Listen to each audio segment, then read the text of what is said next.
Part 117. The Pentium Era, South to North. Author, Mei Shi Niang. Chapter 1161. Tan Shahen picked up the phone. Sure enough, it was the director of the village committee of Sanbeo. After the other party introduced herself on the phone, Tan Shahen said, hello, director, oops, I should have gone to visit a long time ago. Unfortunately, I was too busy during this period and was running around outside. Thank you for introducing us to such a good place in Jasa. We will visit you the next day. I went to see it and signed it. You also know, director, in order to save time, our project in Jasa is to get on the bus first and then buy the ticket. All procedures must be completed as soon as possible. Otherwise, if someone makes trouble, it will be ugly. After this busy period, I will visit you from now on, okay? Besides, there is still time for the Sanbeo factory, so there is no need to rush. Anyway, our company's general principles and policies have been set. Mr. Zhang told me before his business trip that we will definitely cooperate with your demolition work and will never hold you back. Tan Shahen's words were impeccable, and the director felt that he had nothing to say. He could only say, okay, Mr. Tan, I'll wait for your call. When the director was talking to Tan Shahen on the phone, Xiao Yang kept listening. When he hung up the phone, Xiao Yang started laughing. Why are you laughing, Section Chief Yang? The director asked. This company is really a master, Xiao Yang said. Director, did you see that we went around in a circle today and met everyone in their company?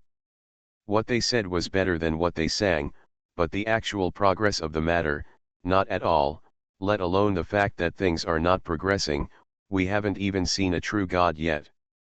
The director thought for a while and realized that this was really the case. He also smiled and said, only you city people can guess what the city people are thinking. We country people don't understand. However, things in Jasa are indeed more urgent than ours. If the factories in Jasa are not doing well, there's not even a place to move. If they don't have a place to move, then even if we want them to move, they won't be able to move. Why? Xiao Yang asked puzzledly. If you think about it carefully, if you say that demolition has killed a private enterprise above a certain size, it will make people feel uncomfortable. Their connections are directly connected to Beijing. If they are investigated from Beijing, do you think the province will the city carry it, or will the district carry it? In the end, will it be you and me or someone else who will be the scapegoat? As the director said, Xiao Yang was taken aback and said, yes, director, you, a countryman, can see far. You can't see far, it's just that you gain experience by taking the blame. The director snorted. In this case, I will tell you, Chief Yang, that whenever there is meritorious service, those people are not layer by layer. The land has been pushed upwards, but sometimes it is not pushed down layer by layer. We are at the lowest level and have no place to push. Otherwise, I would push everything I want to the farmers growing vegetables in the fields. The director said. Xiao Yang smiled bitterly and shook his head. He felt the same way about this kind of thing. It was the same in their bureau. If there was anything, the director could refer it to the deputy director, and the deputy director could refer it to the division director. The division director could, if you push it to him as the section chief, he will have no place to push it. You can't push it to the general cadres below. Even if it is delegated to the general cadres below, you still have direct leadership responsibilities. On the other end of the phone, Tan Shahen put down the phone, and Lu Ligan laughed. Tan Shahen asked, why are you laughing? The three of us in the troupe didn't expect that after leaving the troupe for so many years, we would use our acting skills again. As Lu Ligan said, Tan Shahen and Zhang Chen both laughed. Tan Shahen pointed at Zhang Chen and said, he is the one I least expected. Zhang Chen scolded, who would have thought that when I was playing a small role, I could run better than the pole? I didn't make any mistakes once, right? Old Yang said that when I was playing a small role, I was more serious and responsible than I was when painting the scenery. Lu Ligan was unconvinced and scolded, "What's the point of running well? You don't even have a single line when you go up, so you just act like a blockhead. Who can't play a blockhead? As long as you humming have a line, you guys will I push up." The three men laughed. Tan Shahen sighed and said, "Okay, this may be our most valuable play at the box office. Even if we don't have to perform it, we have to perform it. Think about our past, for a performance fee of 500 yuan, we all had to perform a performance for others." At night, Lu Ligan stood up and said, "Let me go out for a while." "Where are you going?" Zhang Chen asked. "It's my turn to take the stage," Lu Ligan said. "I'm going to find Director Chu. He is the key." Lu Ligan walked out, and after a while, the roar of Aston Martin came from the parking lot outside. "What a waste of time," Zhang Chen looked outside and said. "It also costs tires." Tan Shahen said, and both of them left. By the time Lu Ligan came back, it was already past 2 o'clock in the morning. Xiao Zhao had already gone home, Tan Shahen had also gone back to her room to sleep, and Zhang Chen was sitting alone in the office waiting for Lu Ligan. Lu Ligan came back, and to Zhang Chen's surprise, he looked sober and not drunk. "Didn't you drink?" Zhang Chen asked. "What were you doing?" "A monk washes his hair," Lu Ligan scolded. "Director Chu, this bastard, just like this." "Zhang Chen, remember, I am losing my virginity for you today." Zhang Chen laughed and said, "Are you reliving the Mandarin dream?" "Screw you, ever since this noble wife came, have you ever seen me behave unruly?" Lu Ligan asked. Zhang Chen smiled and said, "It seems so." "It's not like it's true, it's definitely true," Lu Ligan shouted. "No, you didn't even go out with Fan Jiangguo during the Spring Festival." "When did I go out with Fan Jiangguo?" Lu Ligan said, and immediately remembered that when he and Meng Ping were staying with Ren Rongrong, Chen Yakan, and the others during the Spring Festival, he lied to Zhang Chen and said that he was going out with Fan Jiangguo. Lu Ligan immediately changed his story and said, "When we went out, we just played mahjong and didn't do anything else. By the way, today's matter should be kept a secret." Zhang Chen nodded repeatedly, "Okay, keep it secret." Next Monday, Director Chu will accompany Lu Changcheng to Wufu and Sanbeo to inspect the demolition work. After this time, Lao Chu will find an opportunity to report to Lu Changcheng. "What he said is better than what we said." Zhang Chen said yes, hoping that such days would end soon. "As I sat here in front of me, I felt like a lost dog." The next morning, the director took people from the appraisal company to Zhang Chen's factory. The areas with real estate certificates were very simple, just based on the area on the real estate certificate. Those without real estate certificates, such as public toilets and the bathroom part, is also within the scope of demolition compensation, so it needs to be measured, including the greenhouses built in the factory area. These temporary buildings that cannot be moved, must be included in the calculation. In addition to the construction, the most important thing is the equipment and decoration. The decoration is concentrated in the distribution center. Zhang Chen's distribution center was designed as an exhibition center at the time, and a lot of energy and material resources were invested in the decoration. Equipment parts, such as steam pipes, cutting beds, and back-end workbenches, are all made on site and will be scrapped after being dismantled. They are also within the scope of compensation and must be registered. There are dozens of them. Zhao Zhigang stayed with them, worked for a long time, had lunch in a private room in the staff canteen, and then sent them off. In the afternoon, Tan Shahen called the director and said that she was back from JASA and didn't know if the director had time. She wanted to stop by. The director quickly said, "Yes, I will wait for you in the office." Tan Shahen arrived at the Sanbeo village committee. Not only was the director there, but also the secretary and Xiao Yang were waiting for her. Everyone finally saw this legendary beauty. She was really beautiful. Tan Shahen always smiled, spoke softly, like singing in an opera, and had a nice voice. Tan Shahen told them that she came here mainly to learn about the compensation standards. Regarding this, the demolition headquarters has a thick document in which everything is clearly written, from the prices of different types of houses to the small ones, such as the price of a stainless steel window and an awning. This is also the basis on which the appraisal company assesses the price. Tan Shahen asked, "Can you lend us this?" The director and the secretary looked at each other, and the director said, "I will give this to you. Anyway, it is all information that can be publicly inquired." Tan Shahen quickly said, "Thank you, thank you." When the director and others wanted to talk further, Tan Shahen smiled and said, "She said she would take it back and study it first. Also, the factory told me that the evaluation company had gone there in the morning, so we would wait for the evaluation from the evaluation company. Once the report is released, there will be a basis for discussion, okay?" The director and secretary felt that what Tan Shahen said made sense, so they agreed. Xiao Yang always felt that he was being led by the other party.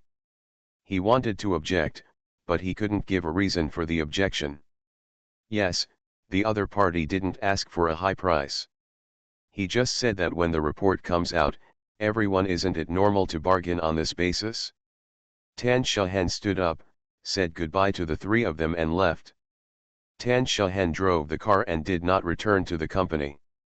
Instead, she went directly to Tianxiang building. Lu Ligan and the CEO of the appraisal company who had gone to Zhongchen's Sanbeo factory in the morning were in the private room of Tianxiang building. This time, the appraisal company was collecting as designated by the Chu Center. Director Chu helped Lu Lepol make an appointment with the CEO of the appraisal company, but he did not show up. Tan Shahen parked her car in the parking lot of Tianxiang building. She did not get out of the car. Instead, she opened the price list and read it carefully. She also took a calculator, paper, and pen, and she calculated it quickly. According to this price list, the estimated price of Zhongchen's entire factory should be between 18 million and 19 million.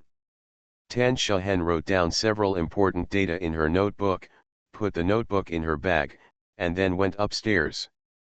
The main reason why they invited the CEO of the evaluation company to dinner today was to let them postpone the entire evaluation work and not issue the evaluation report for the time being, because as soon as the evaluation report comes out, they will be passive in making adjustments.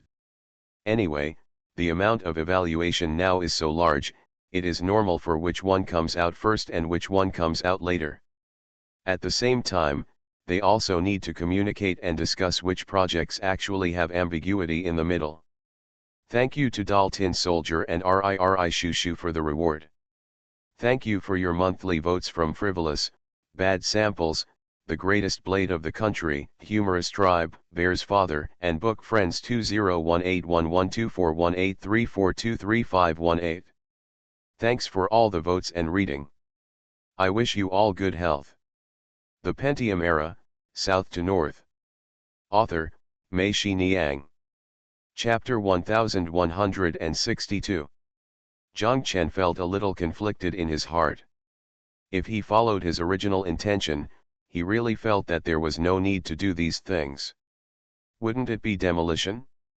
For him, what he cared about most was whether production would be stopped. As long as production would not stop, once stopped, nothing else matters. Now that JASA has started construction, it is progressing smoothly. Lu Ligan has also completed all the necessary procedures. From all aspects, there will be no problem in moving the Sanbeo factory there before the end of August. Zhongchen, therefore, I am grateful to them from the bottom of my heart. I feel that things are perfect now and there is no need to continue. As for compensation for demolition, according to the policy, you can get whatever you want. The difference is only a few million. It's not that Zhang Chen has a lot of money now and doesn't look down on millions, but he feels that it's not worth the effort for this, so it's better to spend this energy on how to make money. But Zhang Chen didn't dare to express this idea. He felt that if he expressed it, everyone would think he was a fool. You don't want to fight for this kind of unnecessary money.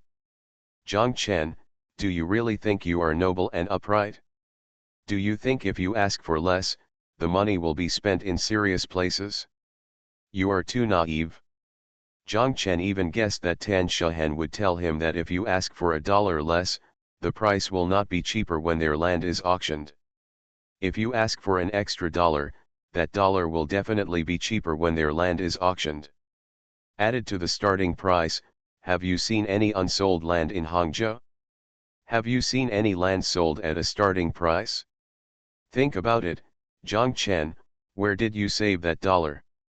Even Zhao Zhigang would say that if the money is too much, it would be better to treat the workers to more braised pork meals.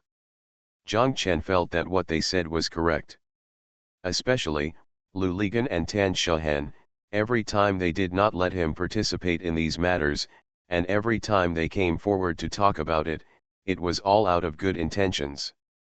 Even the good intentions of ordinary people were not allowed. Chen would appreciate it, let alone them. Besides, is it really not good to save or increase money?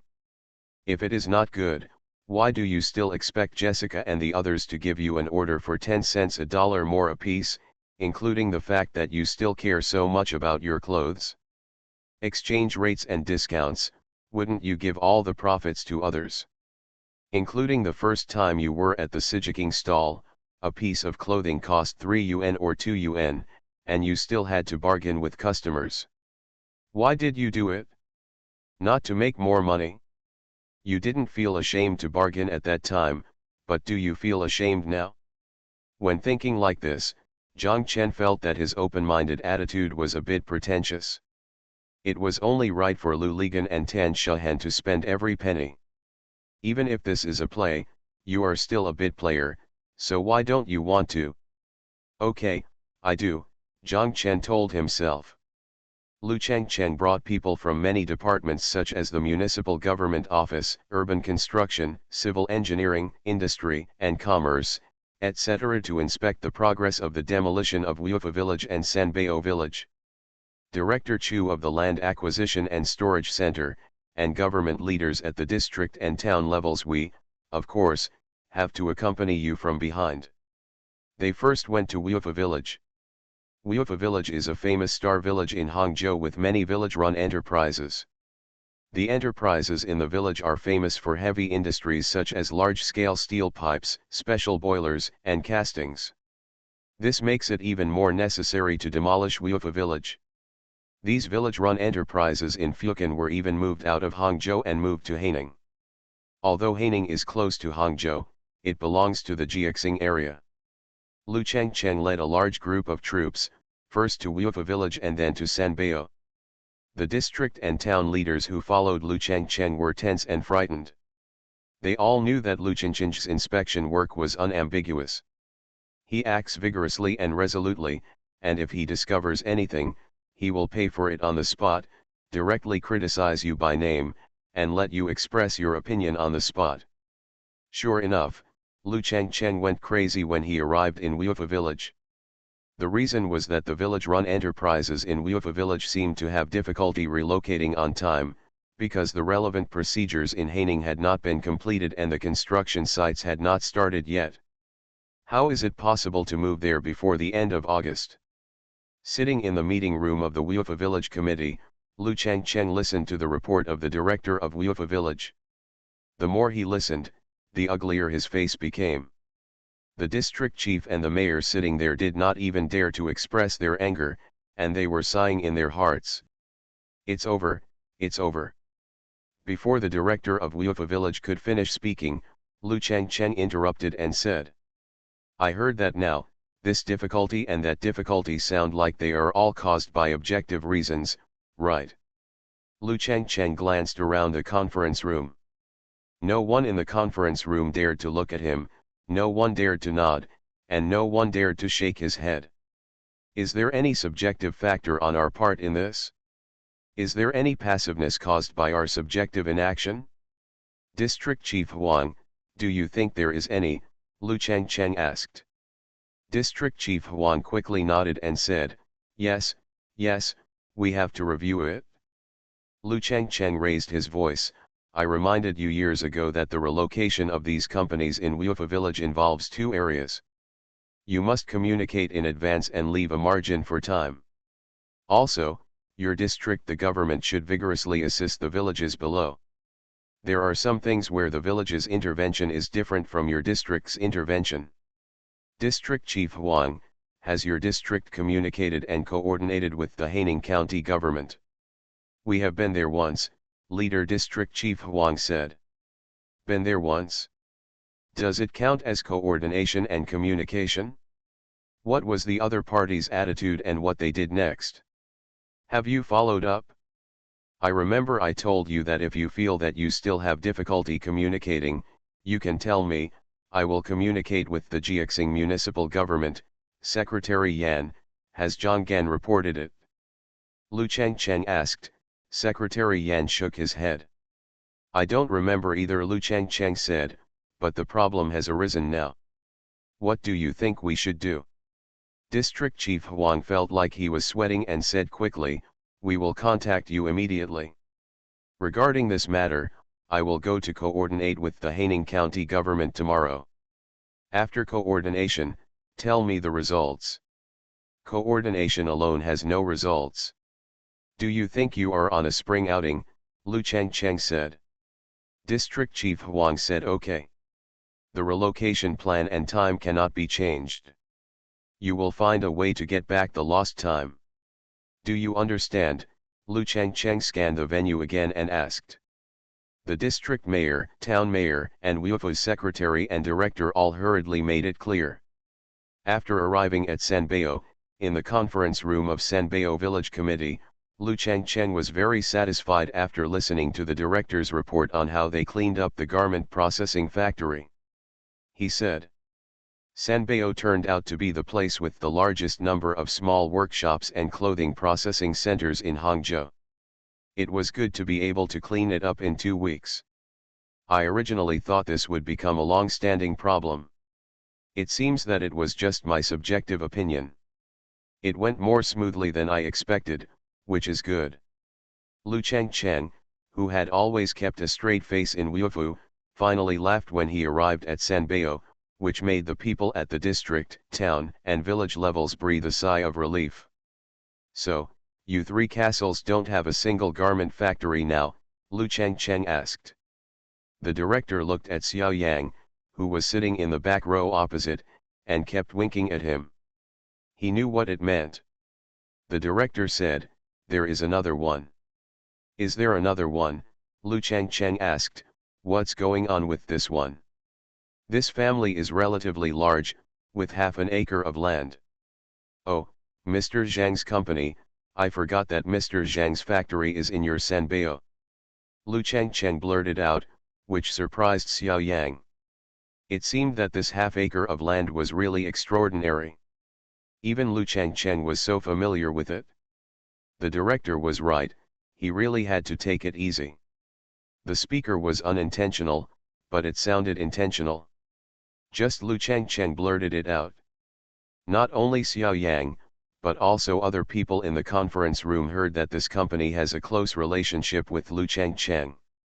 Of course Lu Changcheng would not explain it. This origin. Have you ever been in contact with Mr. Zhang? What is Mr. Zhang's attitude towards this demolition? Lu Changcheng asked the secretary and director. The director quickly said, I have been in contact with him, and Mr. Zhang expressed his support. Practical actions have also been taken. Their new factory is already under construction, and the action is very fast, the secretary added. Yeah, I know that this is always a person who knows the general idea. Lu Changcheng smiled. By the way, don't ignore it just because someone knows the general idea, let alone hold it. Anyway, your company has already. We are leaving our 3 forts. From now on, your attitude has nothing to do with us, but you still have to care about others and see what difficulties they have, do you understand? The secretary and director quickly said okay. Lu Changcheng looked at his watch and said, let's go and have a look now. I've always wanted to come, but I haven't come. Now they are moving. If I don't go, there will be no chance. Let's go and see it together. Look, if other companies have difficulties, don't let these private entrepreneurs complain that they were raised by their stepmothers. Lu Changcheng said. Everyone laughed and stood up. When they arrived at Zhang Chen's factory, Zhao Zhigang saw so many people coming all at once, and it was too late to inform Zhang Chen. He suddenly became nervous. The director saw this, pulled him aside, and said to him, Zhang Shangai, don't be nervous. Mayor Lu is just here to take a look. If he asks anything, just tell the truth. Zhao Zhigang blushed and said, okay. Zhao Zhigang led them to visit the workshop first. When they arrived at the sewing workshop, the two old heroes saw Lu Changcheng, and they all gathered around and called Mayor Lu hello.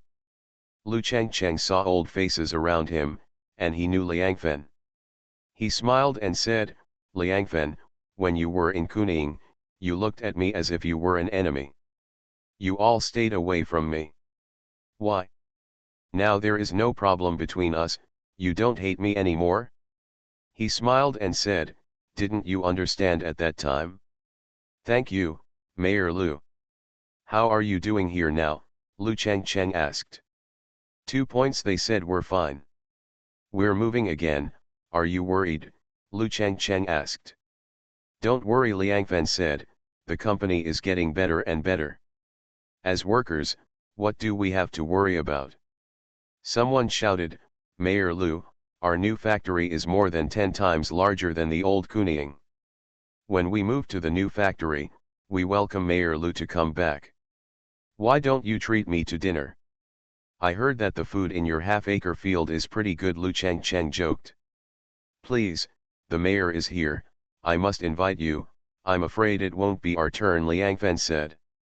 By the way, 2 points. I was down there and saw a basketball court. How about it? Do you still play basketball now? Lu Changcheng asked. Fight, fight, fight every day, Liangfen said.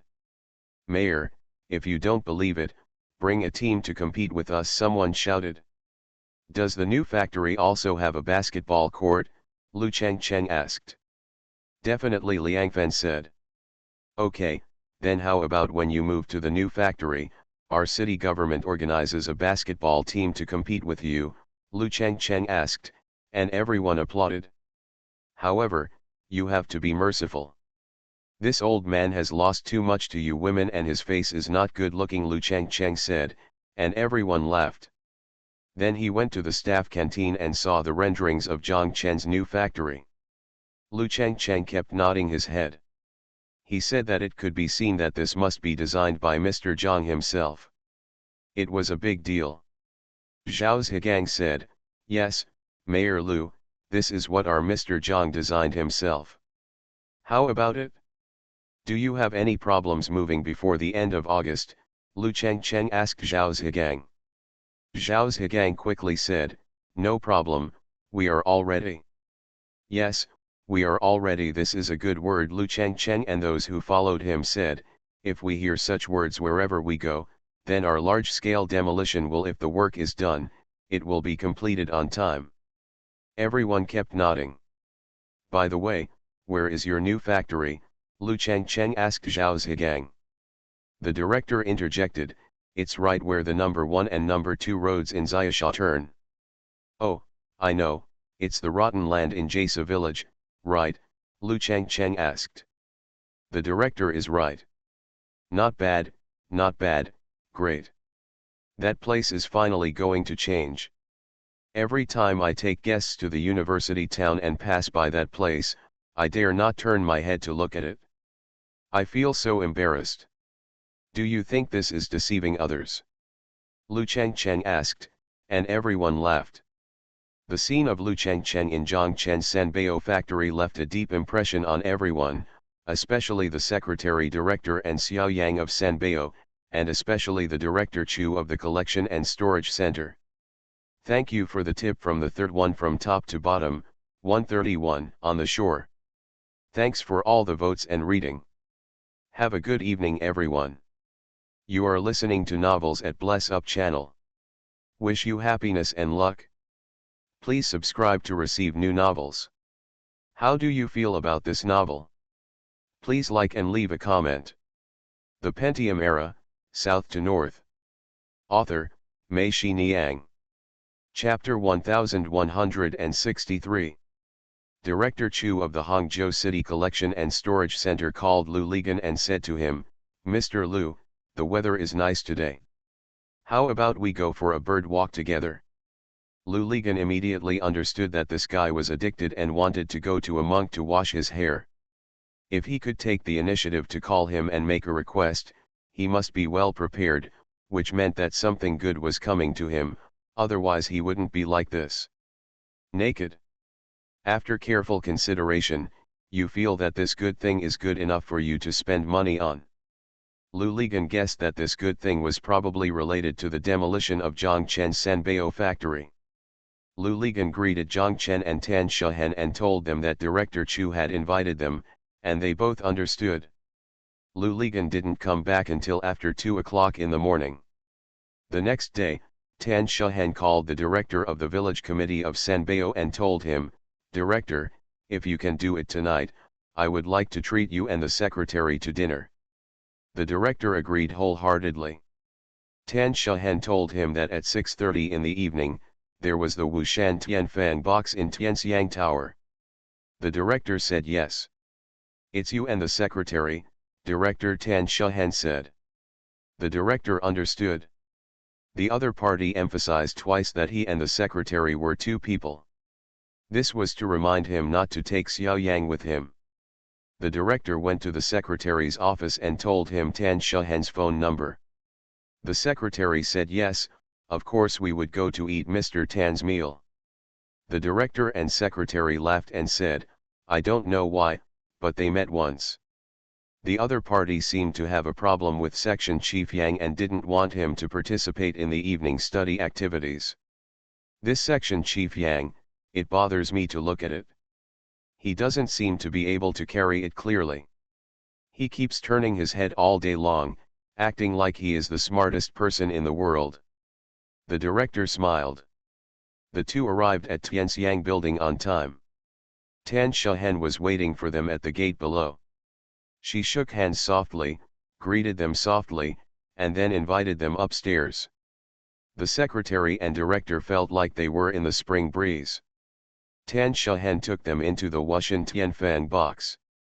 When she opened the door, the secretary and director unexpectedly discovered that Director Chu of the Municipal Collection and Storage Center and Lu Ligan, the boss of Zhejiang Jingxiudadi, were also here.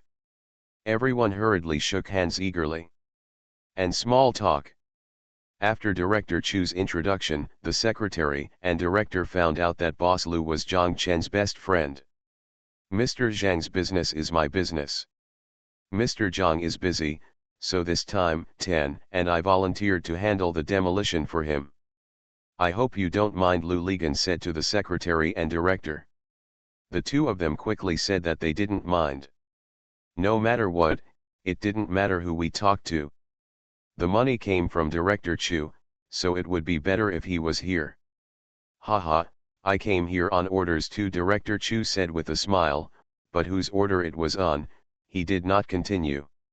That's just the way it is with some words. The more inscrutable and specious you say it, the deeper the meaning of the words will be, and the greater the deterrence and effect will be. The secretary and the director smiled, and they also seemed to understand. This was to express to Director Chu, "Don't worry, we know, we are not that ignorant." The guests and the host began to toast each other, and by the end of the drink, they could no longer distinguish the guests from the other, as if they were already one family. The result of this meal was that everyone finalized the matter and put Sanbeo village in charge of writing an application report to the Municipal Land Acquisition and Storage Center. The application stated that the half-Muishan clothing company, when in Sanbeo, was very important to the development of the city. How important it is to promote their local economy, and how they cooperate with this demolition and play a leading role. Considering that this demolition will cause Banmuishan Garment Company to suspend production for half a month, and they are also constructing a new factory, the company will have financial difficulties. Therefore, in terms of compensation for demolition and suspension of business, we hope that appropriate loose consideration can be given, which is also conducive to the smooth progress of the entire demolition work. It will not chill the hearts of the majority of private enterprises. For this appropriate range, they suggested that on the basis of the assessed value of 23 million, appropriate concessions should be given, and a one-time compensation of 27 million would be given. Of course, the appraisal price of 23 million was negotiated between Luligan and Tan Shahan last time with the appraisal company's boss. After Sanbeo Village's application report is submitted to the Land Collection and Storage Center, the Land Collection and Storage Center will agree to their report. All in order to demolish it as soon as possible, but it will reduce the 27 million to 26 million. Tan Shahan took out a document from her bag. The director and secretary looked at it. It was the application report submitted in the name of their village. Tan Shahan smiled and said, "I just wrote blindly, please ask the secretary and director for advice." After reading it, both of them nodded. The secretary said to Tan Shahan, "Mr. Tan, your report is really well written. It's great. I'm worried that I can't find anyone to write this report." "That's right, the clerk in our village is a fool. He can't even write a notice," the director scolded. The matter was thus settled. Luligan and Tan Shahan returned to the company and saw Zhang Chen still waiting for them in the company. Luligan and Zhang Chen said, "Okay, Zhang Chen, you can officially come back from your business trip tomorrow, and you can also go see your little Zhao Zigang baby." Zhang Chen let out a long sigh, and Tan Shahan said from the side, "It's so tiring to be a bit player, are you okay, Zhang Chen?" As for Tan Shahan, "You are the protagonist and don't know the heart of our supporting actor," Zhang Chen said. After Lu Changcheng came to Sanbeo for inspection, the demolition work of Sanbeo accelerated. Most of the villagers began to open their doors and welcome people from the appraisal company to enter their yards for evaluation. The tenants who rented houses in the village also signed a relocation agreement with the village committee and agreed to move on their own before August 15. The relocation time can be advanced. The village committee promises that if anyone moves in advance, the village committee will be notified to send someone to confirm that the move is completed, and the village committee will refund all rent paid starting from that day. At the same time, in order to encourage tenants to actively relocate, the village committee will also provide an incentive of 800 yuan per household to tenants who relocate before August 15. When the village clerk first wrote the 800 yuan as compensation for demolition, he was scolded by the director. The director said, "If someone rents a house from a villager, what should I do if I go to the landlord with this? It is said that the village committee has compensation funds, why don't you?" The clerk came to his senses and said, "Yes, it seems inappropriate to write like this, so what should I write?" "Idiot, write a reward. You can give the reward if you are happy, or you can not give it if you are unhappy. If you write the reward, no one will talk nonsense," the director scolded, and then the clerk understood. The clerk took this notice and went to the tenants to distribute it. The tenants welcomed it very much and came over to sign the agreement with the village committee. Only Hui Huan got the notice and was startled. She asked the clerk, "That's all, 800 and the refund of the rent?" "Yes, then what else do you want?" "Other tenants, don't be too happy when they see these 800 yuan," the clerk said. "So, the village's policy on tenants has been set?" Hui Huan asked. "Of course, I've been notified to sign the agreement, but it's not finalized yet," the official said. Hui Huan felt her vision go dark and almost fell to the ground. When she woke up, the clerk was gone. Huihuan was trembling all over. She read the notice again. Yes, it was the rent and 800 yuan, and there was not a cent left. Huihuan took the notice and couldn't help crying. After crying enough, she wiped her eyes and wanted to call her sister. She picked up the phone and put it back. She went to the bathroom in the private room, washed her face, then picked up the notice, walked out, turned around and locked the door. Go up and walk towards the village committee building. She arrived at the first floor of the village committee, looked at the corridors on the left and right, thought about it, and decided to go to the second floor first. That day, her sister took her and found Accountant GE. Accountant GE told them to let them wait. Wait, the village hasn't discussed it yet.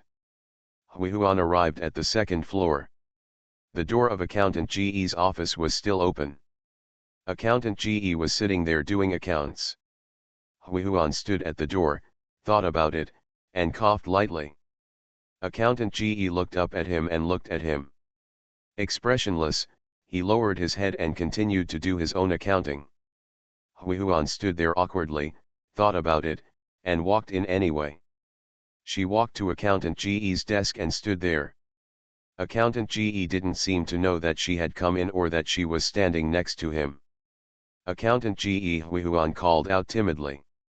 She tried hard to put a smile on her face, but she couldn't. Accountant GE asked without raising his head, "What's the matter?" "I would like to ask, as you said the other day, has the policy for tenants been discussed in the village?"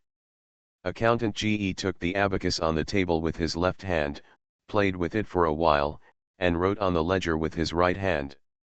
"Didn't you receive the notice?" Accountant GE asked while writing. "Received." "Then it's been discussed.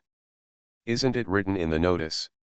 However, this notice only contains the refund of rent and a reward of 800 yuan, but there is no."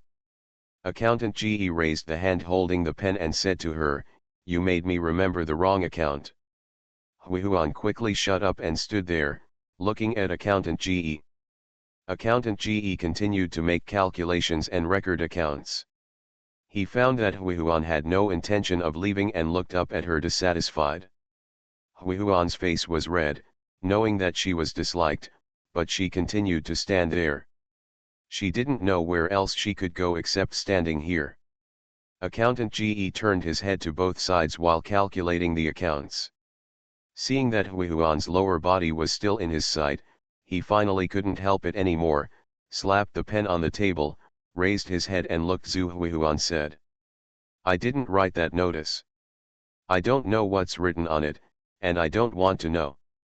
I didn't participate in the discussion on this matter, so it's useless for you to ask me." "But, Accountant GE, didn't you say that day?" "Yes, I told you that day that I would notify you after we have discussed it." "Have you been informed today?" Accountant GE glanced at the notice in Huihuan's hand. "What is that in your hand? Are you illiterate?" After Accountant GE finished speaking, he raised his hand, with the back of his hand facing up, and hurried outside. "Don't hinder my work." Huihuan stood there, staring at Accountant GE, tears welling up in her eyes. Accountant GE ignored her again, and Huihuan stood there for 5 or 6 minutes. Knowing that it would be useless to stand here any longer, she could only turn around and walk outside. As soon as Huihuan walked into the corridor, the door behind her slammed with a bang. Huihuan was startled, trembled, and the tears in her eyes were shaken out. Huihuan walked to the stairs, but felt that her whole body was limp, so she could only sit down on the stairs. "Thank you Xiao Hujuan Sa, Xiong's father, the old cat who doesn't drink, and PCM 600812 for your monthly votes. Thanks for all the votes and reading. I wish you all a happy life." The Pentium Era, South to North. Author, Mei Shi Niang. Chapter 1164. Although she was wearing 2 pairs of pants, the terrazzo stairs below her buttocks were still bitingly cold. Huihuan wanted to stand up, but she felt that if she stood up, she might become unstable and roll down the stairs. Huihuan herself had forgotten how long she had not had a good meal or a good sleep. The time and frequency of her meals were not fixed every day, either twice or once a day. Huihuan would never think of eating until she was so hungry that she couldn't even hold a horse spoon. Meal. For several days in a row, she lived on instant noodles. She felt like vomiting after eating instant noodles, and then she remembered to turn on the stove and cook something for herself. The fire on the stove was burning brightly. She took the horse spoon and standing there, he was at a loss. Only then did he realize that his restaurant had nothing but oil, salt, sauce and vinegar. The refrigerator was also empty. In order to save electricity, she had unplugged the refrigerator. Huihuan turned off the stove and went back to eating instant noodles. However, when the boiling water was poured down and the rich and exciting taste of instant noodles rushed up, Huihuan suddenly felt like her stomach was churning and she was about to vomit again. Huihuan could only go out, lock the door, go to the market, buy 3 handfuls of vegetables, 6 eggs and 2 tubes of noodles. When she returned to the store, she cooked herself a bowl of egg and vegetable noodles and looked at the food in the bowl. Noodles, Huihuan was in a daze again. She couldn't figure out why it was the same noodles. Instant noodles made her want to vomit, but these noodles gave her an appetite to eat them. While eating the noodles, Huihuan thought, now that the weather is cold, the vegetables will not go bad for several days if left there, and the same goes for the eggs. She thought that she would not rely on instant noodles every day, but make these delicious noodles by herself. Huihuan suddenly felt a plump feeling that she had not seen for a long time, and she even smiled. As long as there is still food, this shop can continue to open and continue to wait every day for the results of their village discussions. Every night, Huihuan went to bed, feeling very sleepy. She turned off the lights and lay there, but she couldn't fall asleep. It wasn't that she couldn't fall asleep because she was thinking about something over and over, but that her mind was empty and she couldn't sleep. She couldn't sleep without thinking. She felt that she didn't even have the ability to think. Her fate was in other people's hands. You can do whatever you want? Huihuan felt like there was a piece of wood in her head. This piece of wood was stuffed there, making it impossible for her to think about anything. The piece of wood seemed to be getting bigger and bigger, supporting her, making it impossible for her to close her eyes. She wanted to. She felt better after sitting up, and Huihuan sat up in the darkness. But it was cold. In Hangzhou in early March, it was still bitingly cold at night. The cold wind knocked on the windows, and then like those gangsters, it sneaked in through the window cracks, making her shiver. I had to lie down and fell on the pillow, with only one head exposed outside the quilt, and then I felt better. Huihuan stared at the ceiling above her head in the darkness. Slowly, she could see the ceiling out of the darkness. In the dark, Huihuan listened to the sound of the landlord playing mahjong downstairs. Huihuan thought to herself, how happy these locals are. They hardly have to do anything every day. Anyway, there are people like Huihuan, everyone. The rent will be paid to them every month. They rent out storefronts, houses, and all places where people can live are rented anyway. They themselves don't have to do anything. They live every day just to eat and play mahjong at night. Playing mahjong is the most important thing in their day. Huihuan thought to herself that these people who can play carefree every day are probably the happiest people in the world. No, there are even happier things. They don't even have to worry about demolition. They don't have to worry about whether they can get this or that money.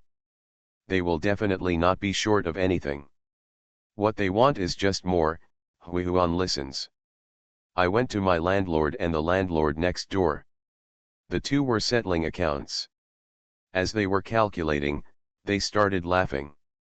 Why were they laughing? They were laughing at how rich they were. But when the people from the village came to the door, they all looked fierce and said that they had taken too little.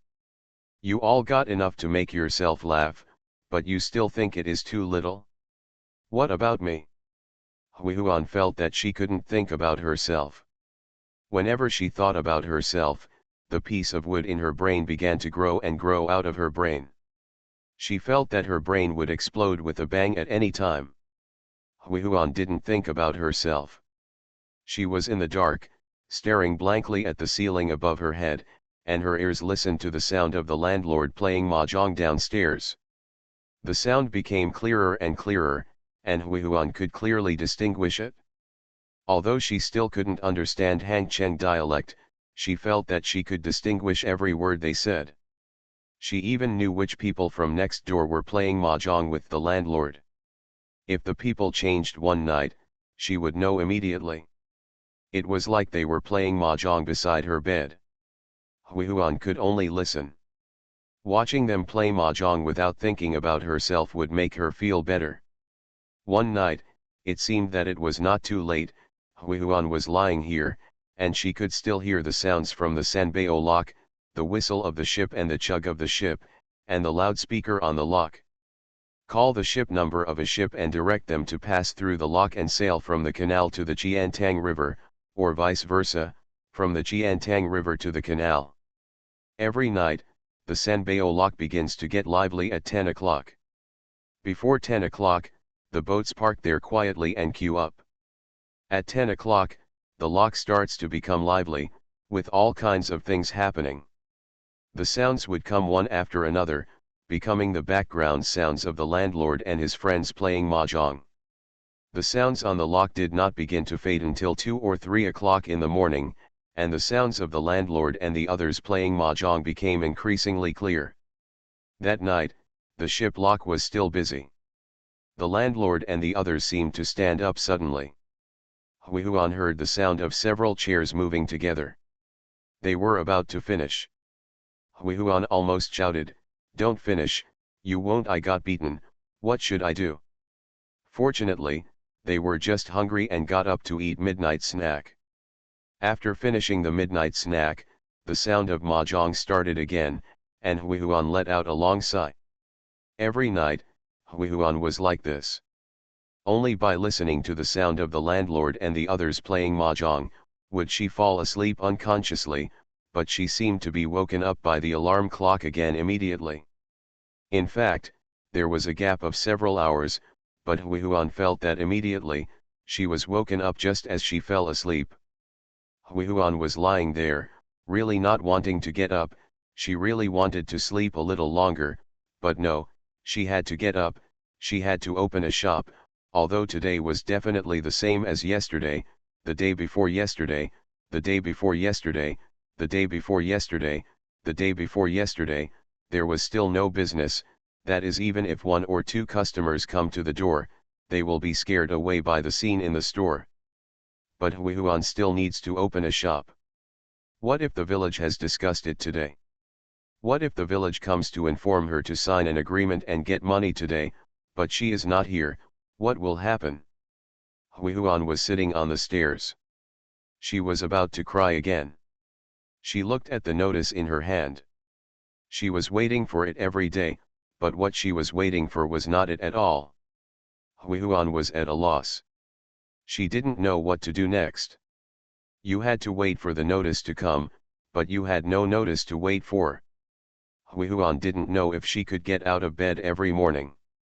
Upstairs, the corridor behind him was quiet, but downstairs was very lively, with various sounds coming up from downstairs and reaching his ears. Huihuan heard local voices shouting. These were village cotters and local villagers. Although they were also noisy, it could be heard that they were happy in their hearts. There was also a hearty laugh and a strong Mandarin. She spoke as if she was giving a report. Huihuan knew that these were people from relevant departments. There would definitely be a car belonging to them parked at the gate outside. The voice quickly mixed with the local accent. It was the meeting of the 2 armies. There is also a kind of Mandarin that is not very standard.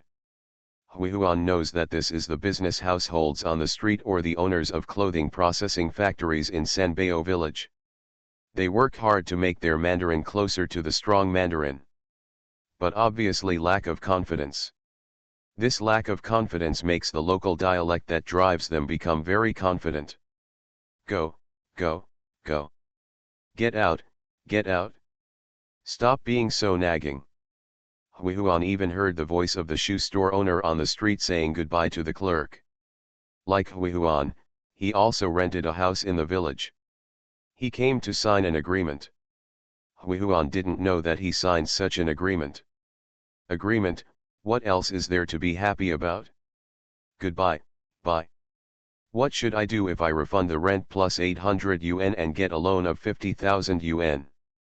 Thinking of the loan of 50,000 yuan, Hui Huan felt as if she had a little strength.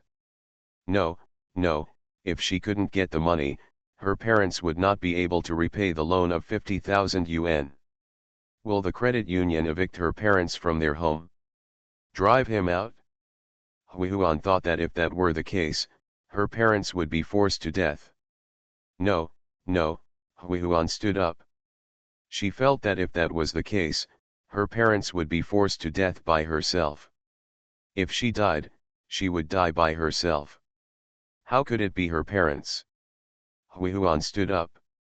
She wiped her eyes with her hands to wipe away her tears, but found that her tears seemed to have dried up long ago. Hui Huan walked downstairs. When she got downstairs, the scene downstairs was indeed different from upstairs. People were coming and going in the corridors and offices, and everyone walked in a hurry. They all knew where they came from, where they were going and what they were going to do next. Only Hui Huan stood at the top of the stairs, suddenly in a trance again, not knowing what she should do next. She stood there, holding the notice in her hand. The place where her fingers were holding it seemed to be broken, and her hands were trembling. Hui Huan bit her lip tightly, trying hard to calm herself down and keep her hands from shaking. She took a deep breath, looked at both sides of the corridor, and then decided to walk towards the director's office. Hui Huan walked to the door of the director's office. The director was answering the phone. He looked up at her, his face turned cold, then he brightened up again and said into the phone. Okay, Mr. Tan, I understand. At 6:30 in the evening, Tianxiang Towers, Wushan Tianfeng. Okay, Mr. Tan, see you there. The director put down the phone and stood up. Hui Huan thought the director would let her in. She was still standing at the door, waiting for the director to call her in. The director walked towards her with a cold face. When she was drinking before, she just liked the person who hugged her waist and touched her butt. He didn't seem to recognize her today. He walked away from her without looking at her. Hui Huan stood there, staring blankly at his back. She watched him go further and further, and from here to the stairs. At the stairs, she met a man who spoke Mandarin, shook hands with him, and let go. Each other also patted each other on the shoulders. Then he continued walking towards the corridor over there, and Hui Huan saw him reaching the end of the corridor and turning into the secretary's office. Hui Huan knew that was the secretary's office. She had been there before. When she stood at the door, the people inside would come over with a smile, hold her hand, and pull her in, instead of like today. She stood at Accountant Ge's door. Accountant Ge didn't seem to recognize her. She stood at the director's door. The director didn't seem to recognize her. If she stood at the door of the secretary, Hui Huan knew that the secretary would definitely not recognize her. Although these people used to like to hold her waist and touch her butt when eating and drinking. But they had already discussed it today, and they decided not to recognize her and ignore her. Thank you for the rewards of I don't know anyone who asks, Dal Tin Soldier, and reading books every day. Thank you Kinkin's dad, PCM 600812, and Zibei Kangsheng Edison for your monthly votes. Thanks for all the reading and votes. I wish you all good health. The Pentium Era, South to North. Author, Mei Shi Niang. Chapter 1165. Hui Huan stood at the door of the village committee director's office. She saw the director coming out of the secretary's office and walking towards her. She had already passed the stairs and saw her standing at the door. She suddenly turned around and walked in. Office on the side. Hui Huan continued to stand there and wait. She didn't know where else to go besides standing here and waiting. 10 minutes later, the director came out of the office with a smile on his face. It seemed that he had just said something happy in the office. When he walked to the door and saw Hui Huan still standing here, the director was stunned. After a moment, his face suddenly became cold, and then he continued walking. The director walked up to Hui Huan, and Hui Huan called out, "Director." The director could not see her, but he could not pretend not to hear her. The director asked coldly, "What's the matter?" As the director said this, he walked over, and Hui Huan quickly followed. The director sat down in his seat and looked at Hui Huan without saying a word or gesturing for her to sit down. Hui Huan mustered up her courage and said, "Director, it's about the demolition of my store. You can ask the clerk about this, and he will issue the notice," the director said. Hui Huan raised her hand, the notice in her hand was rustling. Hui Huan said, "I have got the notice. It's great if you just get it." "Isn't everything written clearly on it?" the director said. "However, there is only a refund of rent and a reward of 800 yuan. "Yes, according to the regulations, only the rent will be refunded.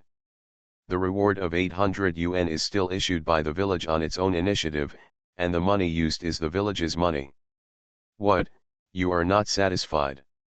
Hui Huan was a little anxious, but, are there decoration compensation, relocation fees, bankruptcy compensation, etc.? "What are you thinking?" the director snorted. "Who told you about these?" "No, isn't this included in the demolition process?" "Who told you? Who in this building said this to you?"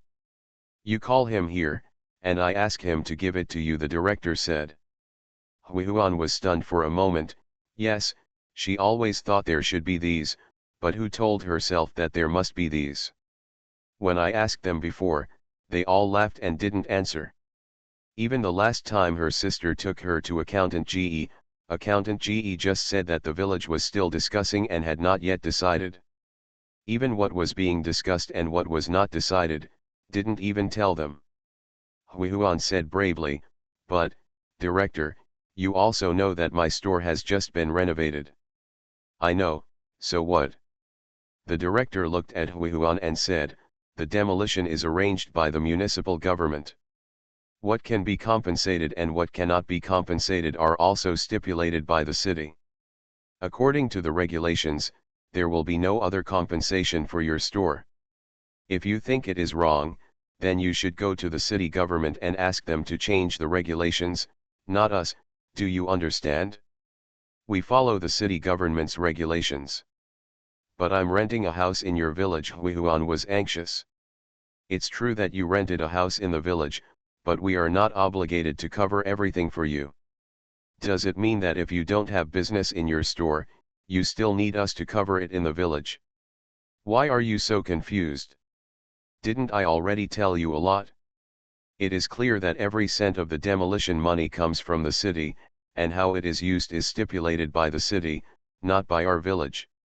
Even if I want to give you the money, I don't have the right. If I spend the demolition money at will, I will make a mistake. Do you understand? Let's go. If you still don't understand, you can go to the town, district, or in the city. I don't have any money to give you here anyway." The director yelled at Hui Huan outside, and Hui Huan was also annoyed and shouted, "Why are you being unreasonable? I paid my rent to you. If something happens now, who should I look for if I don't look for you? Fart." The director slammed the table and cursed, "Why do you mean you should give the rent to me? Who am I, and you would give the money to me? You handed it over to the village. Do you understand? If you use the house in the village will charge you the rent is a matter of course. Are you crazy about money? Do you want money? There is money in the accounts of my village, and there is money in Accountant GE's safe. Do you want it? If you want it, Go and get it yourself if you have the ability. Don't mess around with me. Hui Huan's face turned red. She bit her lip tightly and tried her best to control herself from crying, but in the end she cried wow and cursed while crying. Rogue, you gangsters, why are you bullying me? The director was completely angry and yelled back, speak clearly, who is a gangster and who bullies you? People from other offices came over. The director pointed at Hui Huan and said to them angrily, where did the wild monkey come from? She came to me like crazy, asking for decoration compensation, moving expenses, closing expenses, and a lot of other expenses. I explained to her with good intentions, and she still wanted. You're acting wild, you're talking dirty, there are so many people here now, please tell me clearly, who is the gangster, what did I do to you? Hui Huan whimpered, rogue, you are a gangster, you are all gangsters, your whole village is a gangster. With a coax sound, the people in other offices surrounding him were not happy. Hey, little girl, you can eat randomly, but you can't talk nonsense. If you are outside like this, you will get slapped. The women's director came over, hugged Hui Huan, and said to her, we are the village committee here. Yes, if it's not Woolen Square, even in Woolen Square, you have to speak responsibly, do you understand, little girl? As the women's director spoke, she took Hui Huan outside and continued to talk to her. You ran into the man's office like this, crying and making trouble, and acting like a hooligan. If the other woman hears this, she will misunderstand you and think you are having some kind of affair with him. If this happens, you will be the one who suffers, understand? Don't know? Hui Huan was confused. She didn't know how she walked from the village committee, opened the door, or returned to the store. When she woke up a little, she found that she was already sitting at the counter. Hui Huan, I couldn't help crying again. Tired of crying alone, she sat there blankly, looking at the empty shop in front of her, recalling everything that had happened before, and it felt like a dream. If she had a little hope when she went to the village committee with the notice in hand, now, it can be said that all hope has been shattered. She knows that everything is irreversible and she can't do it again. For a penny more, no matter who she went to find in that building, no matter what she said, and no matter what he said to her, the result would be the same. That was the money she thought would not be worth a penny. It was all a self-comforting imagination, a bubble. Now the bubble was burst. After it was burst, Hui Huan faced only one problem, that is, what to do next. The light at the gate dimmed, and a person stood there. Hui Huan took one look and couldn't help crying, sister. My sister looked around. With her sense of smell as the landlady, she knew that no customers had come to the store for a long time. She cursed. What's wrong with your shop? Hui Huan, what kind of shop do you open? The smell of fireworks is lighter than that of a barber shop. Hui Huan asked, sister, why are you here? Do you think I want to come? Why cry? Let's talk about things, her sister scolded, and Hui Huan quickly wiped her tears with a tissue.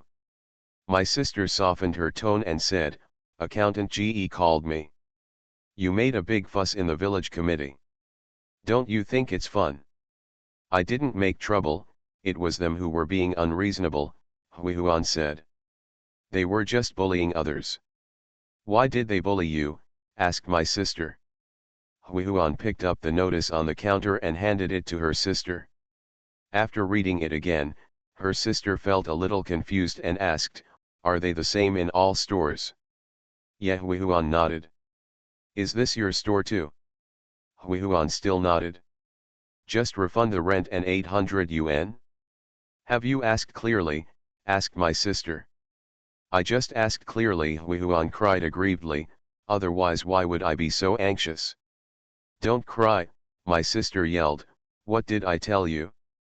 Even if the sky is falling, someone has to find a way to solve it.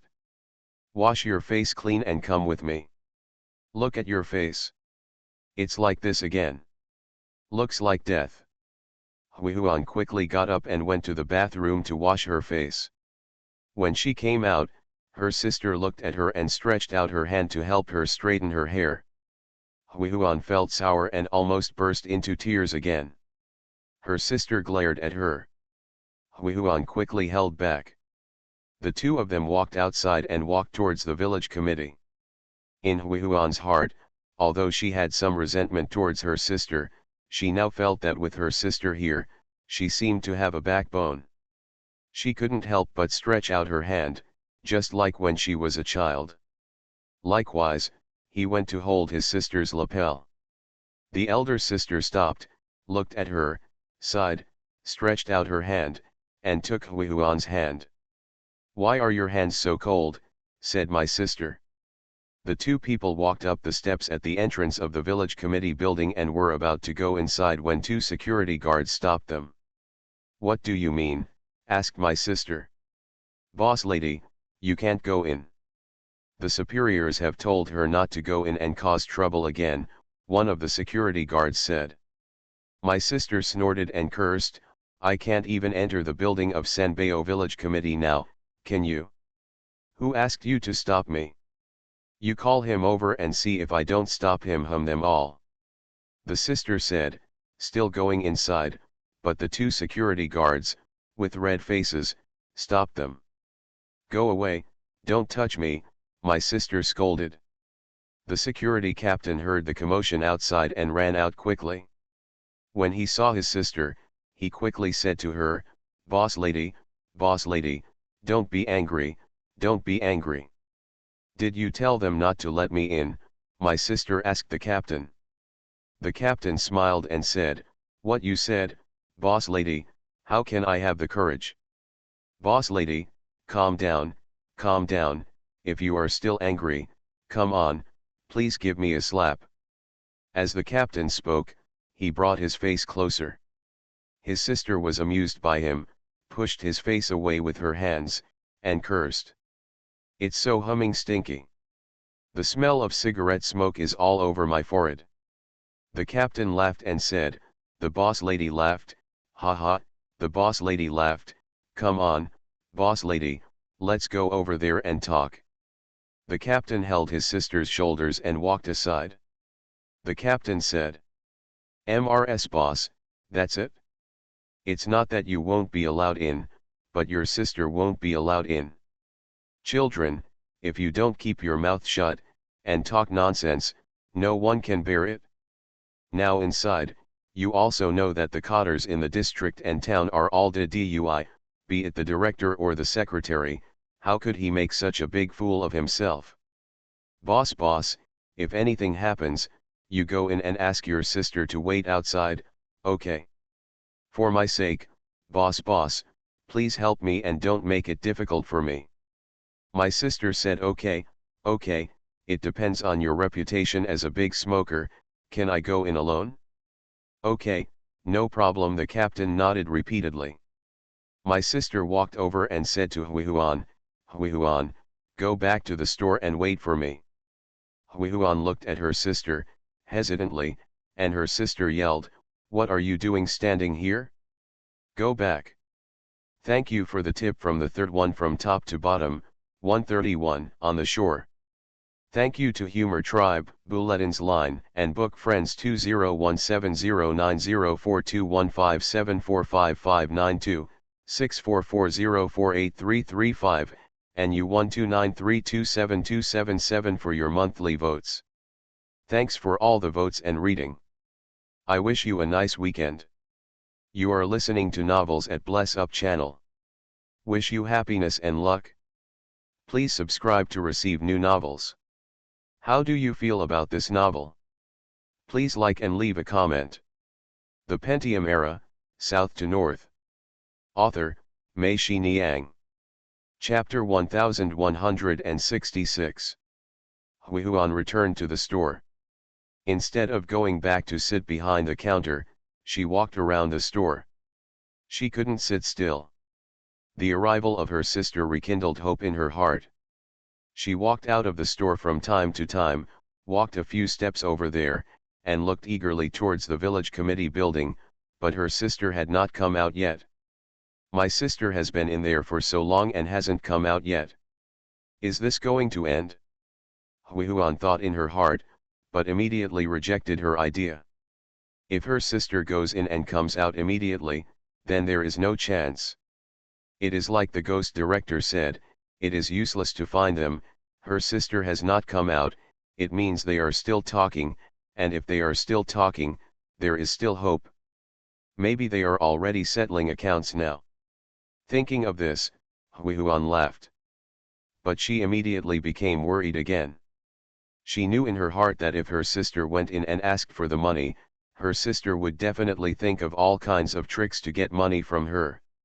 She felt that she had done a lot of credit and felt that without her, if she can't get the money, why doesn't she get some benefit from it? My sister is like this. She has been like this since she was a child.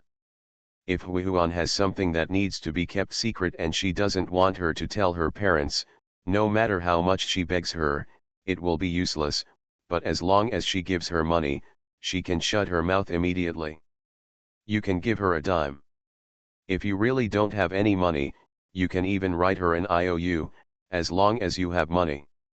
Hui Huan sighed, okay, as long as you can get compensation, you can do it if you want benefits. Hui Huan doesn't want anything else. She just wants to get the compensation money back, plus the more than 10,000 yuan she saved. Altogether, I can pay off my parents' 50,000 yuan loan. The rest of the money can be given to my sister. Hui Huan can just find a place to work by herself. It's not like she hasn't been beaten before. What's the point? Boss lady sounds nice, but Hui Huan feels that being a boss lady is not as easy as working part-time. At least part-time workers won't be bullied like this. This shabby boss lady should be inappropriate. I'm not destined to be the boss's wife, someone like my sister is. After making up her mind, Hui Huan felt calm. Then she remembered that she hadn't eaten anything since she got up in the morning, so no wonder she was so hungry. Hui Huan walked into the kitchen, made herself another bowl of vegetable and egg noodles, and brought it to the shop outside. The noodles were too hot, so Hui Huan decided to let them cool before eating. She walked out of the restaurant again and looked toward the village committee. This time she saw Accountant Ge walking her sister to the gate of the village committee and waving to her. Saying goodbye. This old gangster, when I went there, you just pretended that you didn't know me. When my sister went there, did you say that even if you beheaded me, I would tell you, you bitch? Hui Huan hurriedly ran back to the store and sat down in front of the bowl of noodles. Hui Huan's heart was pounding. Her sister was back and there would be news soon. Hui Huan ate the noodles quickly, pretending that she was not in a hurry. My sister walked into the village committee building and looked behind her. She saw Hui Huan holding her upper body tightly with both hands and walking back dejectedly. Her sister shook her head, sighed and cursed. He looks like this all day long. My sister walked to the stairs and looked at the corridors on both sides. She saw that the secretary's and director's office doors were both open, and she thought to herself that on such days, there would be so many people coming and going in their offices, and it would be very inconvenient to talk. Plus, Hui Huan just had a fight with the director again. The director may still be angry now. My sister thought about it for a while and decided that she should go upstairs and go to Accountant Ge to have a chat first. My sister went upstairs and walked to the door of Accountant Ge's office. Accountant Ge was not surprised at all when he saw her, but said, "You're here, come in, boss lady." Accountant Ge came over and when he passed by his sister, he stretched out his hand and slapped her on the butt. The sister said angrily, "Damn it, the office is so messy." Accountant Ge laughed, walked behind his sister, closed the door, then walked back to his desk and sat down. My sister took the cup herself, poured a glass of water, then rinsed her hands with water, walked back to Accountant Ge's desk and sat down. "Accountant Ge, What's going on with the compensation? My sister asked. What's going on? According to the policy, there is no business license and it is in an illegal building. There is no compensation for it. Ho ho, now you are saying that it is an illegal building? When I paid your rent, why didn't you tell me that it was against the rules? It is also a violation of the rules in your village and it has nothing to do with us, my sister scolded. Accountant GE laughed and said, you forgot about that house, but your husband built it, not us. Don't you know if it's illegal or not? Are you pretending to be stupid? It's not an illegal building. You will be charged a few copper coins a year the rent. Then the money we spent on decoration was wasted, my sister asked. You still blame me? I haven't scolded you yet. Is that sister of yours 13 o'clock? She is so stubborn. I pointed out a clear path for her, but she just couldn't figure it out on her own. What can I do? If you there, I also got twice the compensation for you, Accountant GE scolded. My sister was stunned for a moment, and then said, Lao GE, tell me what's going on. Accountant GE said, everyone is staring at the demolition compensation. The documents above are also stuck. Whoever wants to do anything about it is not asking for death. It's just a matter of tens of thousands of dollars. There is a way. What do? You open a restaurant, a designated restaurant in the village. The village is involved in demolition. There are study activities every night, and the funds are very loose. There are huge amounts of money coming in and out of this demolition. Who would pay attention or care about such a small amount of money for food? I go to your place every day. If you eat 500, you write 800, if you eat 800, you write 1005. I am open here, just turn a blind eye and acquiesce. The director will turn a blind eye and sign the contract. Calculate how much time is left between now and August before you get back the renovation money. Okay, Lao GE, you are really cunning and cunning. This is a good idea, my sister shouted. You are really unaware of the situation, and the people don't have any opinions at all. Isn't it a good idea? Is my idea good for you? Accountant GE asked. Okay, my sister said repeatedly. What a fart, Accountant GE scolded, I met an idiot at 13 o'clock. What's the use of the best method? Your sister and I have repeatedly warned you to provide good service, but in the end, guess what? When we go to have a meal, it's like being a thief. We drink in the private room. Well, it doesn't matter if your sister's door is open, her boyfriend is still hanging around the door. You just humming turned around, and you kept staring at the inside from the outside. Those eyes are so cannibalistic. Sometimes you are so stupid, and you even have a kitchen knife dangling in your hand. Tell me. Is there still a way to eat this meal? Is there still a way to drink this wine? Boyfriend? Lao GE, don't make excuses. Where did Hui Huan get her boyfriend? She has a boyfriend, said her sister. It's the chef. The first time we went there, she pulled him in and introduced him as her boyfriend, as if she was afraid that others wouldn't know. Accountant GE said, for this matter, the following two people. I don't know how many times I've told you this, but when I got to the private room, my face was all drawn, and I knew something was wrong. I told your sister to let her boyfriend go home first. You always want to make the following two people happy so that I can talk to them about this, right? What did your idiot sister say? She said he wouldn't leave. What do you mean? He just wants a bodyguard. Jinzaiwie, you can't touch me. There are messengers protecting the flowers. Madam Boss, I have no choice. I can't keep her here no matter what. Your sister is really too much to bear, so I had to move to the Sanbeo Hotel. Are you satisfied when you get there?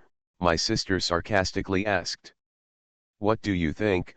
Accountant GE said, it's not your first day in this business, you know. My sister stopped talking, but she became more and more angry as she thought about it.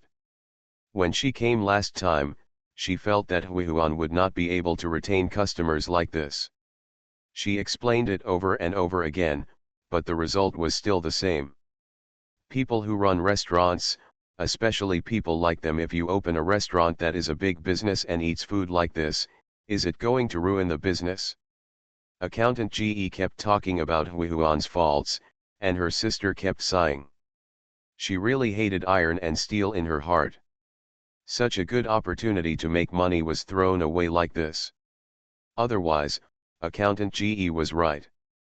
That decoration fee, a few decoration fees, have been earned back this time. The oil was stolen by them, and the money they spent was public money, so why not? My sister felt that she still didn't want to give up, so she asked, Lao Ge, is there any way to reverse this matter? Without today's incident, it would still be possible. With today's incident, I think this matter is over.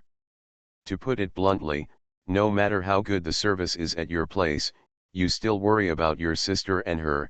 My 250-year-old boyfriend put rat poison in his food, do you think that's right? Or, should I ask the secretary and director, ask my sister? Don't go. I'm telling you, if you go now, you will wipe out all your old friendships. Keep them. Keeping this friendship is money. If you can't make it today, I promise you will make it back tomorrow. Can you trust me? One thing Accountant Ge didn't tell the truth to the landlady was that since they went to the Sanbeo Hotel, the two people below had become inseparable from the two little girls, and it was the landlady who came back to take over and continue to work. This business cannot be brought back. My sister thought over what Accountant Ge said over and over again. She felt that Accountant Ge was right. If you keep the green hills, you won't have to worry about running out of firewood.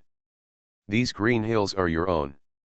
My sister nodded, and she and Accountant Ge said, okay, then I won't get into this bad luck.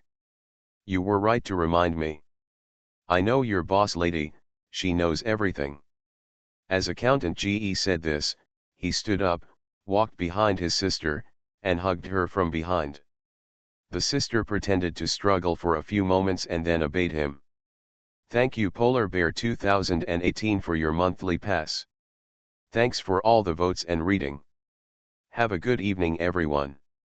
The Pentium Era, South to North. Author, Mei Shi Niang. Chapter 1167. Huihuan was eating noodles while waiting for her sister to come back. As soon as her sister walked in the door, Huihuan's heart skipped a beat and she saw her sister's face was ashen. Huihuan stood up quickly and shouted, Sister, are you back? The sister walked over without saying a word, and with a touch of her right hand, the bowl of noodles in front of Huihuan flew out and hit the ground with a bang. Are you crazy? Huihuan scolded. My sister picked up a stool and threw it at the table.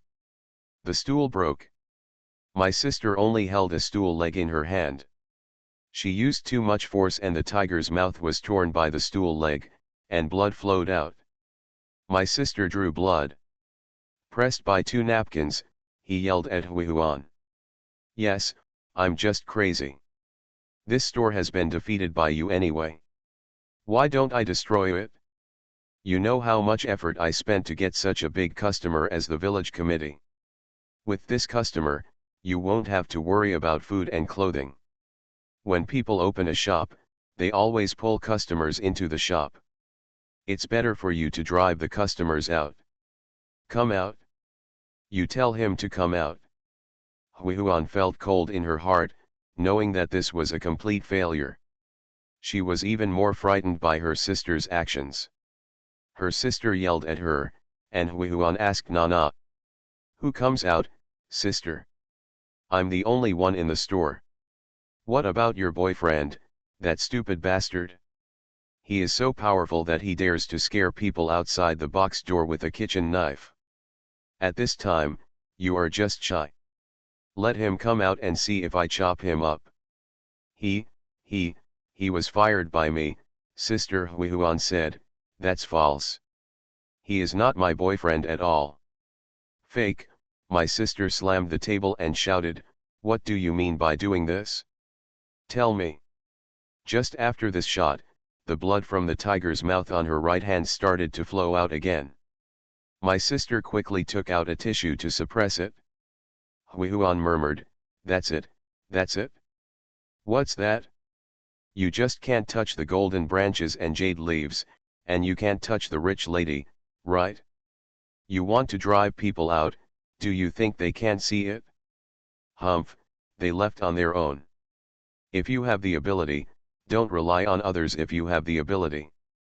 Start the business here, where is your business?" Hui Huan became anxious. "No, I'm not trying to chase them away. It's just that I can't do what they want me to do." "Then what can you do?" "Just like now, sitting here drinking the northwest wind every day, you can do this, right?" "Yes, I would rather drink the northwest wind like this than do something like that." Okay, you would rather drink the northwest wind." My sister kept nodding. "You are ambitious. You are really ambitious. If you prefer to drink the northwest wind, I don't care about you, but your parents will follow you and drink the northwest wind."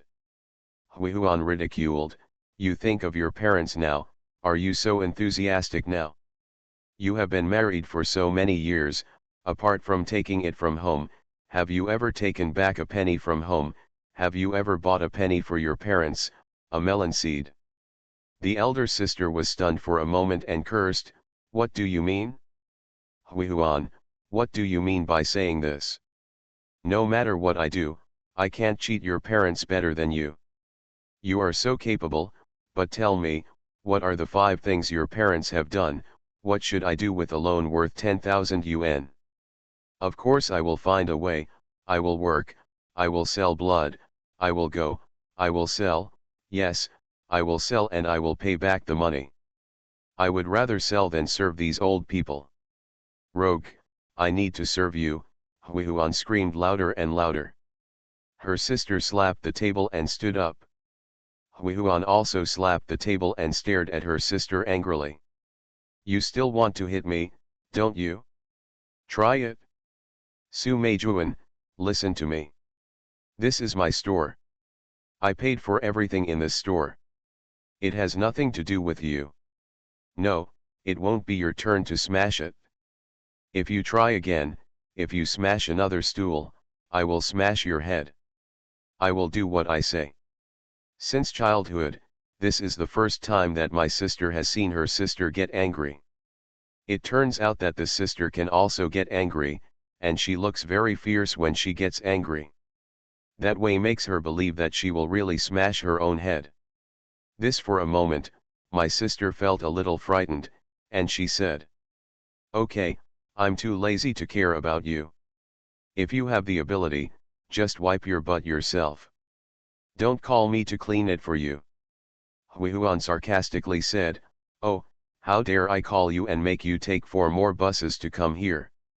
I don't dare to do this kind of thing once. Don't forget, it's not me calling you today, it's that old gangster calling you." My sister wanted to say something else, but suddenly she felt she was running out of words. She snorted, turned around and walked out angrily. Hui Huan stood there, her face turning from red to blue. She stared blankly at the empty door. She felt as if everything was empty. She was standing there alone, surrounded by a wilderness. She wanted to burst into tears, but she tried her best to control it. She took the broom and dustpan and cleaned up the broken bowls and noodles on the floor. She took the rag and cleaned the table. She took the mop and mopped the floor clean. While doing all this, Hui Huan said to herself, "Yes, this is my store. I have to open and close it every day. Even if there is no business, even if the refrigerator is empty, the water tank is empty, and there is not a single customer, I also want to keep the store open, and no one can try to drive me away. I will drive through March, April, May, and so on. As long as the renovation compensation, relocation expenses, and closure compensation are not paid back to me, I will continue to drive. I won't ask anyone, but if someone wants to drive me away from here, I'm sorry, I will fight with you. If you don't believe it, let's fight. I, Su Huihuan, am not afraid of you. Zhang Chen runs to Xiaosha almost every day. Lao Tan and Zhang Mushan also keep an eye on this place. This is now their most important construction site. Zhang Mushan said that these workers are not good now. If you don't keep an eye on them, they won't work hard for you. Mr. Tan, it is no longer the same as it was back then. Lao Tan also feels that workers today are different from when he first worked in Haikan for decoration. At a construction site, he only needs to control the company commander. No matter how big the problem is, sending an instructor like Zhang Chen is not possible now. Now you must have 8 eyes to keep an eye on everyone's work. If you are not careful, you will cut corners, and it will be done from the workers below to the foreman. Everyone wants to save trouble, but few people feel that as a worker, doing the job well is the most important thing. It is one's duty, not just finishing the job. After going to the construction site every day, Zhang Chen discovered that he actually likes staying at the construction site. On the construction site, people felt a little excited and particularly relaxed. He said to Lao Tan, "Brother, if this continues, I want to do it all over again." Renovated. Lao Tan laughed and said, "Yes, you do it and I will outsource all my company's business to you." Zhang Mushan said beside him, "How about it, Mr. Zhang, why don't you get started right away and I'll outsource the decoration of the office building here to you." The 3 men laughed. Although they complain that the current workers are not good enough, the efficiency on the construction site is not low. The construction site changes every day. Lao Tan said, "But one thing about the current workers is better than before, that is, if you say anything about something, he understood everything. Unlike before, he had to teach himself all the tasks over and over again." When Lao Tan said it, Zhang Mushan thought it was right. Now he is not afraid of new work he has never done before, and he is more enthusiastic about doing new work. In the past, he was dumbfounded when he saw something he had never done before. Now these guys, new work learning crafts is very fast. Including machines and equipment. In the past, there were so many machines on the construction site. The masonry was just a bucket and brick knife and mud scraper, and the carpentry was just a saw and a set of planes. Now, look at it, for the next project, we can even install the steel structure ourselves. Lao Tan is right, this steel structure will definitely be the trend in the future. I am also preparing to suggest to Mr. Lu and Mr. Tan that we should set up a department in this area and take advantage of the construction of Hangzhou Center to learn from others. In the future, there will definitely be more and more super high-rise buildings in the city. Mushan, your construction company will definitely not be able to do this job. Okay, Mr. Tan, your suggestion is good. Now that the company has decided, I will definitely send people here to participate, Zhang Mushan said. Lao Tan said yes. Zhang Chen went to Xiaosha more often and ate more spicy fish. He soon became familiar with the boss and the area around number 1 road. Every time Zhang Chen was on his way back from Xiaosha, he wanted to stop by Sanbeo factory. Zhao Zhigang told him that the canteen had been renovated and he hadn't seen it yet, but he didn't want to avoid Sanbeo village. How dare Zhang Chen send someone to his door to die? Every time from Xiaosha, he went directly back to Qiashi Academy on Dixu Road and Lu Ligan's company. He didn't even dare to go back to the M zone until Lu Ligan and Tan Shahan told him that the demolition had been finalized. He can come back from his business trip. Zhang Chen then transferred to Sanbeo on his way back from Xiaosha. Zhang Chen walked into Zhao Zhigang's office. Zhao Zhigang looked at him and asked, "Which organization are you from and who are you looking for?" Zhang Chen was stunned for a moment, and then realized that Zhao Zhigang was showing off. He glanced at Zhao Zhigang, and Zhao Zhigang laughed. Zhang Chen asked, How are you doing here? My place is very normal. Even the last time Mayor Lu came to inspect our place, he was very satisfied with our place and even arranged a game. Zhao Zhigang said. What's going on? Zhang Chen asked curiously. Zhao Zhigang told Zhang Chen in detail how Lu Chenggang arrived. Zhang Chen laughed and said. It's great. We can't miss this opportunity. When we move to Xiaosha, don't forget to make Mayor Lu fulfill this promise. When they come, let Liangfen and them teach them a lesson. Where can I be merciful? Zhao Zhigang also smiled and said yes. Zhang Chen looked at his watch. It was already past 5 o'clock. He told Zhao Zhigang, let's go and see your canteen. The two people walked into the canteen.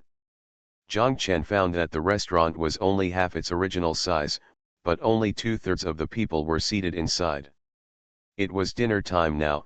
Zhang Chen asked, why are there so few people? It's the time when there are the most people. Our dinner is from 3:30 to 8 o'clock. How come it's still crowded? Everyone comes at a time when there are less people. Zhao Zhigang said, this trick of second-rate people is really good, very effective. Zhang Chen nodded and smiled, but this is an improved version, it doesn't have 24 hours. It's not necessary. Who is stupid enough to come for dinner after 2 o'clock in the afternoon? Then he might as well come for lunch earlier. We only have lunch at 2 o'clock, Zhao Zhigang said. Thank you for the rewards of 2 fishes, Dal Tin Soldier, and reading books every day. Thank you Hagwei, PCM 600812, 6440483335, Xiaoxian Zibao, and San Ran Daxia for your monthly votes. Thanks for all the reading and votes. I wish you all good health. The Pentium Era, South to North. Author, Mei Shi Niang. Chapter 1168. The old master saw Zhang Chen and Zhao Zhigang and came over. Zhang Chen asked him, Master Fu, how do you feel now? Lao Fu said, at the beginning, people in the cafeteria couldn't wrap their heads around it. They thought that this would actually make the working hours longer. But now it's no problem. It used to be that when we were eating, it felt like a war was going on outside, and it was like a war inside. We are fighting, and now you see, everyone feels that it is easier than before, and they would definitely not be willing to change it back. Zhang Chen smiled and said, that's good. It seems like everyone has to adapt to something new. Once they get used to it, it'll be fine. Boss, I'll make whatever you want to eat for you. Now the stoves inside are free, old Fu said. Zhang Chen originally wanted to have sliced green pepper meat, but when he thought of something, he said no, I have something else to do, so I have to leave first. By the way, old man, you said the stove is free, so I have an idea. What do you think? Lao Fu asked. Aren't we all fed now? If there is room for the stove, can we do stir-fry in your canteen? For stir-fry, the workers will pay for it themselves. In this way, even if he is greedy, he can order a few stir-fries a month for a change of taste.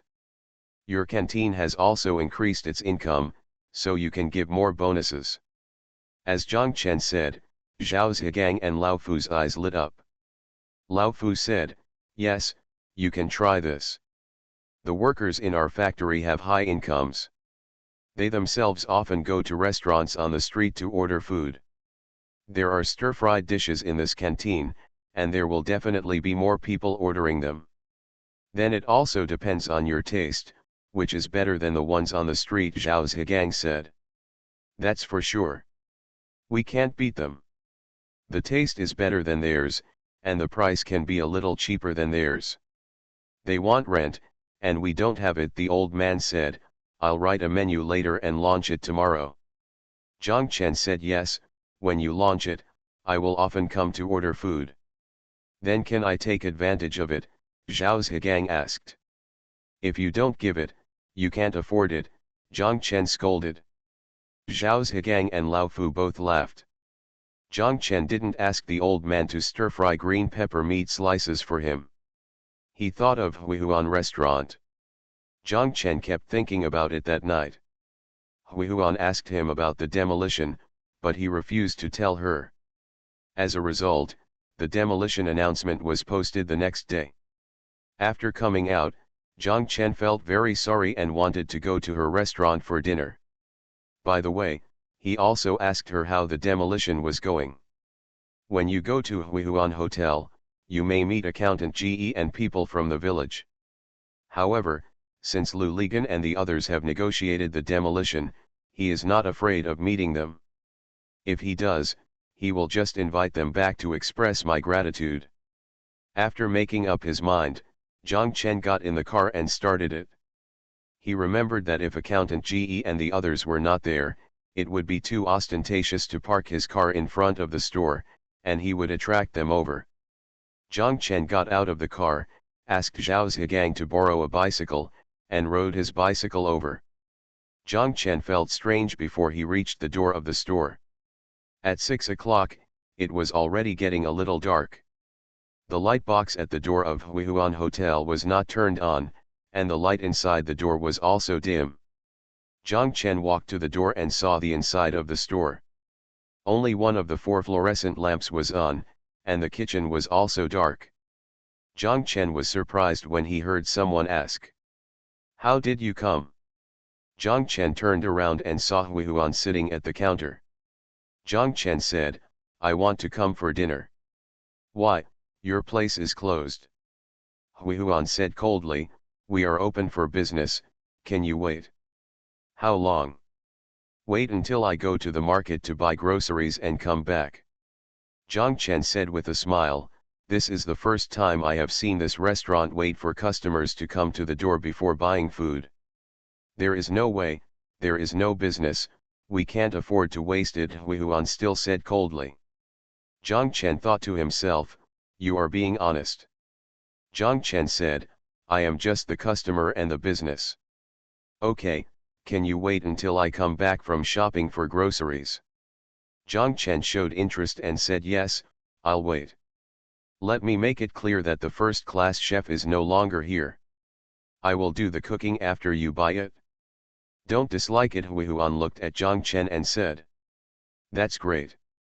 That first-level chef was originally a fake and the food tasted terrible. I was just embarrassed to say last time that I will eat your cooking today," Zhang Chen said. Huihuan then laughed and said, "Yes, what do you want to eat?" Whatever you do, I'll eat." Huihuan thought for a moment and said, "Then I'll cook local dishes from our hometown." Zhang Chen said, "Yes, I just want to eat local vegetables." Huihuan walked out of the counter and said to Zhang Chen, "Then help me look after the store."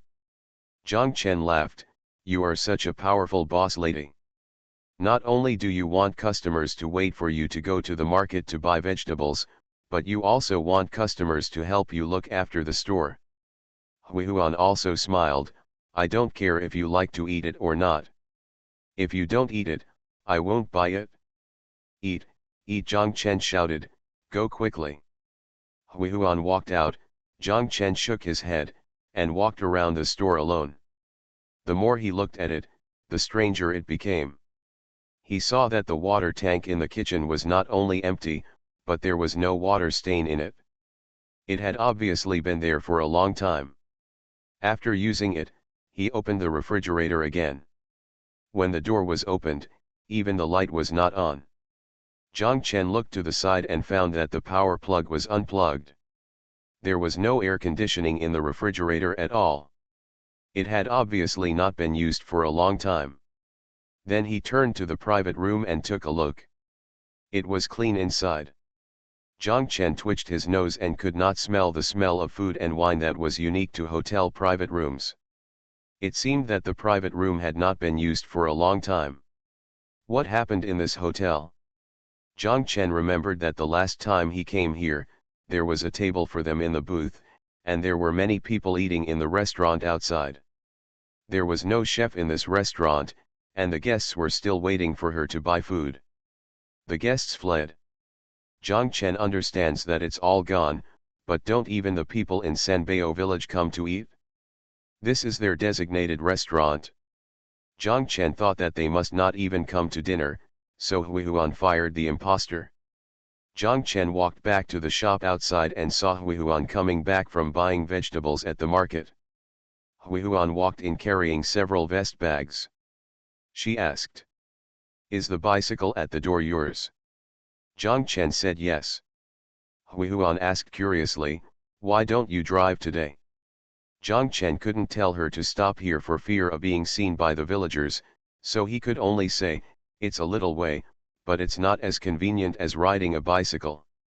"Bring the car in, don't let it be stolen," Hui Huan said. Zhang Chen said yes, quickly ran out and carried the bicycle in. Hui Huan said, "We have cleared it. You can eat here and use it as a parking lot." Zhang Chen smiled and said, "Okay." Hui Huan held the bag in her hand and couldn't free her hands. She stretched out her foot, hooked it with her foot, and closed the store door. Zhang Chen asked, "Is it really closed?" "It's open for business." "I'm going to kill your big fish today," Hui Huan said. "First of all, let me state that there is no discount today." Zhang Chen agreed, "Whatever you want to do, just do it. You don't always have to make a statement." Hui Huan snorted. Zhang Chen followed Hui Huan into the kitchen and asked, "Do you want to help?" "No, you help me, I would be embarrassed if I didn't give you a discount." Hui Huan shook her head. Zhang Chen laughed and said, "Is it okay if I watch from the side?" Hui Huan said yes. Zhang Chen stood there and watched. He found that Hui Huan's hands and feet were very nimble and her work was very organized. She first cleaned a native chicken, put it in the pressure cooker, and then put a piece of tofu into the casserole. After stewing, she started washing the vegetables and cutting the meat. After washing the vegetables and cutting the meat, the chicken was almost ready. She poured the chicken into the casserole. Now, there were two casseroles on the gas stove, one stewed with tofu and the other stewed chicken. She took a piece of ginger and flattened it, put it into the chicken, and added a little salt to taste the saltiness. Shred the ham and dried chilies and throw them into the tofu.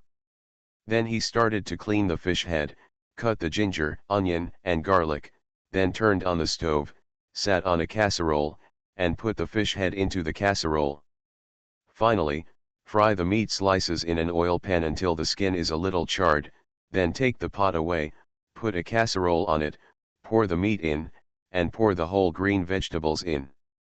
Hui Huan pointed at each one with her finger and told Zhang Chen that today they are all in clay pot, local chicken clay pot, tofu clay pot, fish head clay pot and green vegetables clay pot, which will fill you to death. Zhang Chen smiled and said, "Okay, I'm really hungry." "It's quick. You can eat it in 10 minutes," Hui Huan said. "I'll eat it in the private room later." "The private room will be warmer." Zhang Chen said yes, "But there is so much, I can't finish it by myself, so you can eat it with me." "Okay, but there's still no discount," Hui Huan said. "I'm short of money." "Okay, nothing is discounted," Zhang Chen said. "You can set the price later." "That's great. If you don't eat, you won't get it for free." "Then I'll warm up some wine," Hui Huan said. Zhang Chen said yes. Hui Huan took 2 bottles of Gai Yu Longshan rice wine. Zhang Chen asked, "How is your drinking capacity?" "Actually it's not bad," Hui Huan said. "Those 2 bottles are not enough," Zhang Chen said. "Great, then I sold 2 more bottles of wine." Hui Huan said, taking 2 more bottles of wine, pouring 4 bottles of wine into an aluminum kettle, and cutting shredded ginger into it. She pointed to the vegetable pot and said, "There is no stove." "Wait for this, we will do it first." "Okay, put it here to stew." Zhang Chen said yes. The 2 of them stood there, 4 casseroles were steaming, and bursts of tempting fragrance kept coming. Zhang Chen sighed and said, "It smells so good, it tastes delicious when you smell it." Hui Huan looked at him and smiled, "Are you very hungry?" "A little bit, but the fragrance is really fragrant," Zhang Chen said. Let me make it clear first that if it doesn't taste good later, don't tell me. This is my first time cooking for guests, Hui Huan said. Zhang Chen looked at her and said, again. Hui Huan nodded, I don't want to declare that I am afraid. Both men laughed. Zhang Chen felt that it might not be a good idea to ask this question, but he couldn't help it and asked anyway, those people in the village don't come here to eat now. Yes, I won't come, Hui Huan said calmly. Why? Zhang Chen continued to ask. They like to drink flower wine, but I can't afford it, Hui Huan said lightly, or to be more precise, they think I don't spend enough. Zhang Chen understood. Thank you for the tip that ranks third from top to bottom. Thank you for your monthly pass to Wonderful on the Road. Thanks for all the votes and reading. Have a good evening everyone. You are listening to Novels at Bless Up channel. Wish you happiness and luck. Please subscribe to receive new novels. How do you feel about this novel? Please like and leave a comment. The Pentium Era, South to North. Author, Mei Shi Niang. Chapter 1169. All 4 pots were served on the table, and the wine was hot. Zhang Chen couldn't wait, but Hui Huan didn't allow him to taste it first. Instead, he had to wait for her to serve it before they started eating together. Zhang Chen smiled and said, Is this the rule of your hotel again? Yes, this is the latest rule today, Hui Huan said. After she quickly cleaned the stove, she sat in the box and said to Zhang Chen, You don't know, if the stove is not cleaned, I can't even eat well. Sitting here, I will still think about it after cleaning up the kitchen. It felt like it was really over. Hui Huan filled both of their glasses with wine, and then opened the lids of the 4 casseroles one by one. Zhang Chen's chopsticks reached into the vegetable pot almost as soon as she opened the lid, and picked up a chopstick of vegetables and put it in the pot. Go into your mouth. The reason why I chose this as my first target was that Zhang Chen had never eaten green vegetables in a pot before. The vegetables he had eaten were all fried green and shiny, but the vegetables in this pot were stewed to a pulp and the vegetables were lost. The green turned into yellow, like roasted bran, and a lot of soy sauce was added. When Zhang Chen picked up the vegetables, Hui Huan stared at him, her eyes full of nervousness and urgency. After Zhang Chen took a bite, he frowned, and Hui Huan asked eagerly. How's it going? Isn't it delicious? Zhang Chen chewed and said, Didn't you say that if it doesn't taste good, you're not allowed to say it? Hui Huan sighed in frustration and said with a grimace, Okay, you are allowed to start criticizing. Zhang Chen smiled and said, Then can I praise it? Can I say, this is so delicious? Really? Hui Huan stared at Zhang Chen and asked. Zhang Chen nodded and said, Really, if it doesn't taste good, I will really keep silent, but if it tastes good, I have to say it. It is really delicious, and I don't know, green vegetables can do this. Hui Huan giggled, Then try this. As she spoke, she scooped a spoonful of tofu into the bowl in front of Zhang Chen. Zhang Chen saw that the tofu had been stewed empty and tasted it. It was extremely delicious. The fragrance of jinhua ham and the spiciness of dried chili peppers filled the stewed space. Every crevice in the tofu is completely flavorful. Zhang Chen kept nodding and said it was delicious. Hui Huan told him that if the tofu pot is delicious, the most important thing is not to cook it, but to choose tofu. You must buy salt braised tofu to make it delicious. And, you know why I need to stew the chicken in pot at the same time? Zhang Chen shook his head, and Hui Huan smiled and said, That can be done when stewing. Chicken soup is added to this tofu pot and fish head pot. This is more delicious than any other soup. Zhang Chen nodded and said, Didn't the person who ordered the local chicken suffer a loss? His soup was taken advantage of by others. I eat this all for myself, not for sale. Is there any point in taking a loss or not? Besides, I only added a little. If you add too much, you will get tired of it. Zhang Chen was surprised. Why can't this be sold? He remembered that when Hui Huan's sister opened a shop here, the style of the dishes seemed to be closer to this. Didn't I tell you, this is a local dish? It is a dish that is only served when we have a banquet in the countryside. No restaurant in the city can serve this, Hui Huan said. Wrong, wrong, absolutely wrong. In this hotel, no matter what the food is, deliciousness is king. Your dishes are much more delicious than that fake first-class chef, Zhang Chen said. Really? Hui Huan asked. Zhang Chen nodded and said, of course it's true. Hui Huan smiled and said, I thought these dishes wouldn't be on the table. Hui Huan served chicken and fish head soup to Zhang Chen. Zhang Chen ate it and praised the deliciousness. Who did you learn this skill from? Zhang Chen asked. I saw you in the kitchen earlier, and your hands and feet were very fast. Of course, I learned it from my father since I was a child, Hui Huan said. Your dad is a chef? No, my father is a farmer, but he just belongs to the countryside. He is the kind of person who is very good at cooking and can make big dishes. So in our place, whenever there is a wedding or wedding event, he will come to ask him to cook. My sister and I have always liked to follow him to help out since we were young, mainly because we could eat with him. No wonder, Zhang Chen smiled, it's still a craft passed down from our ancestors. Hui Huan nodded and said, it's true.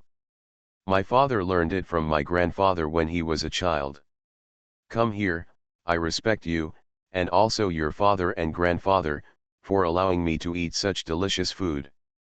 Zhang Chen raised his glass, and Hui Huan laughed and raised it too, clinking them together. The two of them took a sip, but both glasses were half full. Adding rice wine, shredded ginger, and spicy and delicious hot pot, both of them felt warm and talked casually and relaxed. Zhang Chen asked Hui Huan. By the way, have you adopted the demolition policy here? Come down. Is there any compensation? No, Hui Huan smiled, except for the refund of rent and a reward of 800 yuan, there is nothing else. Then you can still laugh, Zhang Chen asked strangely. Then what should I do? Do you cry every day? Hui Huan asked back. Zhang Chen was stunned for a moment and couldn't explain, but he just felt that her reaction was abnormal. Hui Huan continued. When the notice didn't come out and I was undecided, to be honest, I was very nervous and restless every day. I couldn't sleep at night. I just wanted to cry when I thought about it alone. I really don't know how many times I cried. Hui Huan said, when the notice came out, I had no hope. I made up my mind, but I felt more at ease and stopped thinking about it. Then what are you going to do next? Zhang Chen asked. Didn't I tell you that you are already determined? Once you are determined, you have nothing to fear, Hui Huan said. What's the meaning? Simple, this is my store. If anyone tries to take it away, I will die with him, Hui Huan smiled. I have prepared 3 gas cans in the kitchen. Zhang Chen was shocked. When he was walking around the kitchen, he did see several gas tanks. At that time, his hands were itchy, so he lifted them and found that they were all full. He was still thinking, there was no business, so many gas tanks were prepared. What does the gas tank do? It turned out to be what it was intended to do. Zhang Chen looked at Hui Huan and found that although she was smiling, there was a bitterness and emptiness behind her smile, a feeling of seeing through everything and letting go completely. Don't do stupid things, Zhang Chen said.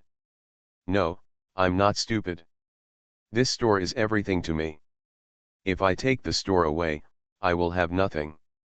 This store is my life. If anyone comes to take my life, won't I fight with him? Hui Huan said. If it were you and someone wanted to take your life, would you fight with him? Zhang Chen thought for a while and said, fight. By the way, I have to fight hard. I have thought about it clearly, so it is not a stupid thing, Hui Huan said. I think it's not worth it, Zhang Chen said. Isn't it just a matter of tens of thousands of dollars? If the money is gone, you can make more money, but if the people are gone, you can't make any more money. Hui Huan shook her head and sneered, tens of thousands of dollars. You said it so easily. This money may not be money to you, but to some people, it is his life. Even, it's not just his life, it also includes the lives of his parents.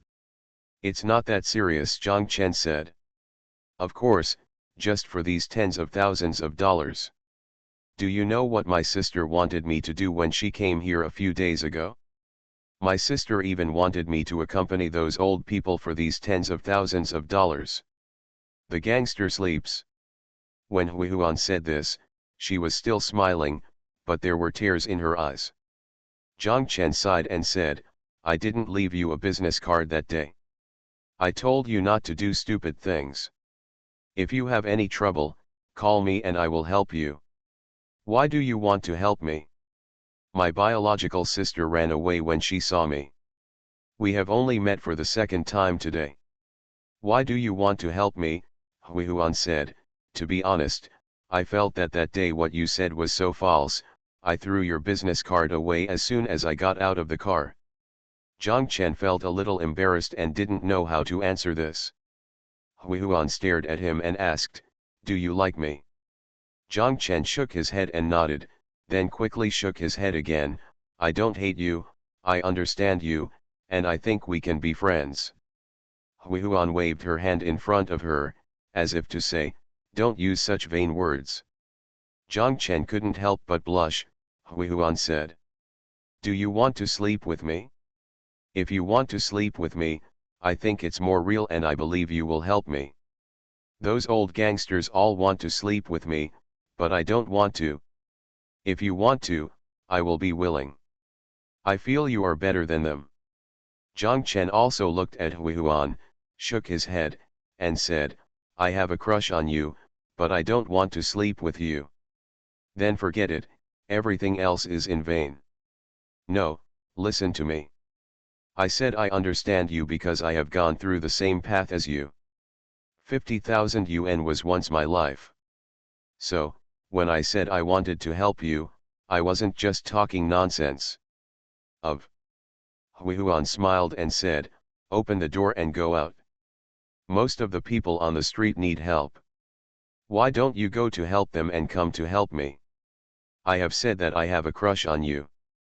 Of course, it does not mean that people who have a crush on you must go to bed. Moreover, those people on the street did not come to me. You came to me. What I know about you, then knowing them better, Zhang Chen said. Am I here to find you? Hui Huan asked curiously. Yes, you were the one who stopped my car that day, Zhang Chen said. If you hadn't looked for me, that day would have passed. You were just one of the countless boss ladies I've met, but you stopped me. The car and what you said to me made me feel that you are different from other people. In other words, you are closer to me. When people are far away, they will be indifferent to the plight of others. For example, if people starve to death in Africa every day, I won't feel it. But if the people around me are starving to death, I cannot be indifferent and can't stand it. Do you understand this feeling? Hui Huan nodded, I understand a little bit. Also, for example, if you want me to help you with 1 million or 2 million now, I will hesitate. Why? I will feel that our relationship is a relationship between friends, not a relationship between a man and a woman. Hui Huan burst into laughter and said, I understand, you don't need to break off the relationship with me again and again. Zhang Chen also laughed and said, I feel that our relationship has not reached that stage yet. If it asks for 10 or 20 million, then I will refuse immediately, because it is not a matter of money, but, if I agree, I will think that I am crazy. But now, what you need is tens of thousands of dollars. For me, there is no pressure. If you help me, it's just a little effort, do you understand? What Zhang Chen didn't tell Hui Huan was that he vaguely felt that the extra millions of demolition funds he asked for were actually depriving countless people like Hui Huan of their rights. He was not noble enough to refuse this money. money, but the uneasiness in my heart is still there. This kind of uneasiness will make him unable to bear it, and he will feel that he should help when he can. Of course, the premise is still this person, so that he does not dislike him, and even feels close to him. This kind of closeness, it felt more like friendship, just like when Chu Tianlin saw him, she would help him, rather than saying that she had to go to bed to resolve this concern. At the same time, even Zhang Chen himself didn't know if vanity was at work. That was what Hui Huan said earlier. She didn't take what he said seriously at all and threw away his business card when she got off the car. This was also, it was a bit exciting for Zhang Chen. You think I won't help you, but I just do. You think there are no such good things in the world, but I want to make you think that there are still some. Thank you to Dal Tin Soldier and RIRI Shushu for the reward. Thank you to Bulletin's Line, Josie, and Zizhe for your monthly votes. Thanks for all the votes and reading. I wish you all good health. The Pentium Era, South to North. Author, Mei Shi Niang. Chapter 1170. Zhang Chen picked up Hui Huan the next morning and took her to Xiaosha No. 1 Road. The night before, Zhang Chen finally told Hui Huan to give up the idea of dying with others. There is no point in spending it here for several months. The most important thing is that if this kind of thing is brought to the table, it will be high-sounding. To put it bluntly, the plan in Sanbeo village is really in line with the entire demolition policy of Hangzhou. Even if you go to court to file a lawsuit, you will not win. Zhang Chen used his own personal experience to tell Hui Huan that there are many times when people are just like this. You have done nothing wrong, but you still have to suffer big losses and fall into big troubles. In this world, there is not always a reason to speak. Yes, sometimes unreason runs rampant in the world, and it is difficult to move even if there is reason. But looking back in hindsight and looking at it over time, it may be just how much loss you can suffer and how much hardship you endure that will lead to how much success you will achieve. When he said this, Zhang Chen thought about Lu Ligan, Meng Ping, Chu Tianlin, and Lao Tan. He felt that what he said was really reasonable. Thinking like this, he worked harder to convince Hui Huan. Hui Huan finally believed that this man didn't want to sleep with her, but he really wanted to help her. Zhang Chen described the scene on No. 1 Road to Hui Huan, and told her that he saw 2 or 3 stores for sale there, and we could go there and transfer a store there.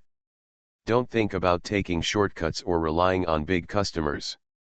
I think you don't like doing that either. That's fine. We can still build a business just by relying on our own skills and efforts. You don't have to look at anyone at all. There is no need to humbly cater to others and cater to those with evil intentions. It can even be like this, which is very cool, asking customers to obey you obediently. If the customer is disobedient, you will not feed him or do his business. Hui Huan was amused by Zhang Chen. She said, "Screw it. If you really want to open a store, how can you do this? Of course you have to treat your customers well. They are not those old gangsters." Zhang Chen said, "Okay, if this is the case, business will definitely be good. Trust me, don't hire any fake first-class chef. Just make local dishes like this. Be the chef yourself and put the skills you learned from your father to use. That's it." Zhang Chen even thought about the store name for her, and called it Hui Huan Local Food Restaurant.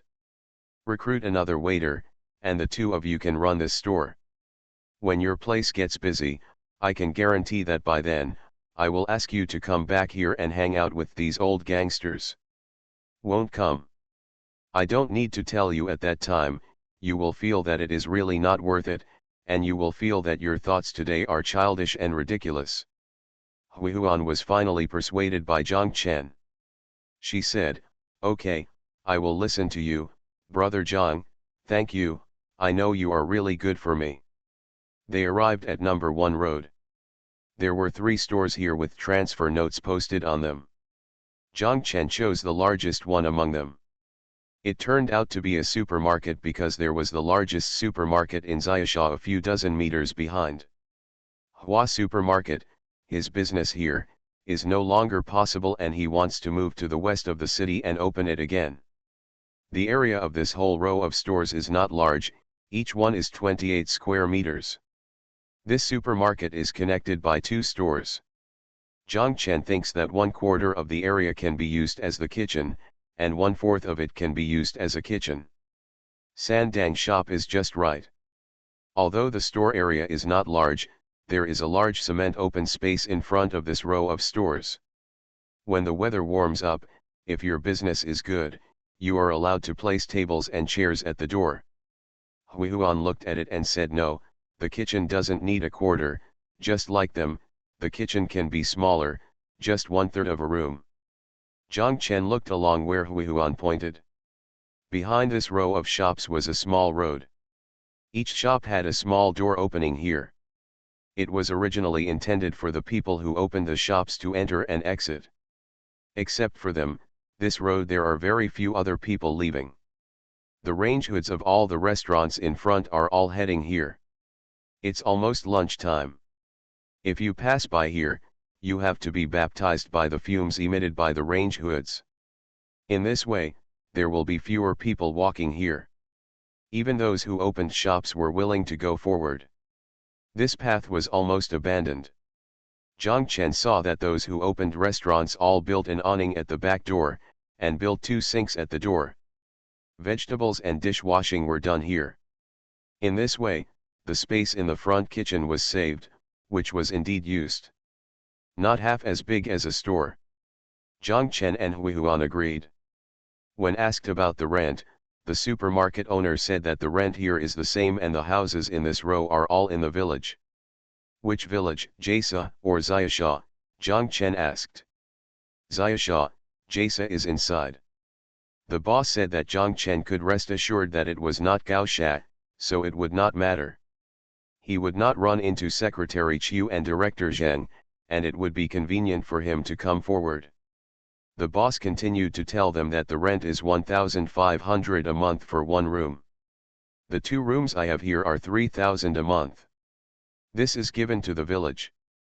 If you need it, the rental agreement for the next year will be signed by me now. I can take you to the village to sign. I still have 2 months and 10 days here. That's 2 months. You can give me another 6,000 yuan in rent and a 1,500 yuan transfer fee. Zhang Chen smiled and said, 1,050, then you earn 10 days back. They are all there. Wherever you go, the transfer fee of 1,500 yuan is available, the boss shouted. Zhang Chen said, okay, I believe you. By the way, is it convenient to apply for a business license? Conveniently, this row is a house in the village. I have already contacted the town industrial and commercial office. Take my business license and change it. By the way, what kind of store do you open? Asked the boss. Restaurant, Hui Huan said. If you open a restaurant, you need a health license, the boss said. Is this certificate easy to apply for? Zhang Chen asked. It's convenient, just pay 800 yuan. 800 yuan, what kind of money is this?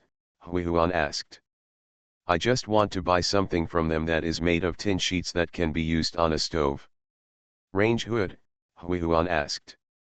Yes, it's actually made of tin sheets, with a ventilation fan inside. It's useless if you buy it yourself. You must buy it from them. They will send someone to install it. After installing it, if you feel it is not good, you can dismantle it again. It doesn't matter if it falls off. My neighbor thought it was too low power, so I installed a new one myself, but there's nothing I can do about it. When you apply for a health license, you must buy theirs. Zhang Chen said, okay, it doesn't matter, we will just buy it. Zhang Chen looked at Hui Huan and asked her, what do you think of this place? Hui Huan nodded and said, I think this place is okay. Okay, boss, you take us to the village to sign the agreement first, Zhang Chen said to the boss. After signing the agreement, I will rent you a house for 2 months, and you can help us apply for the change of business license and health permit. After the certificate is completed, how about I give you a transfer fee of 2,000? The boss said happily, okay. Then get in the car, Zhang Chen said. Hui Huan was startled. He tugged on Zhang Chen's sleeves and asked him, is it settled so quickly?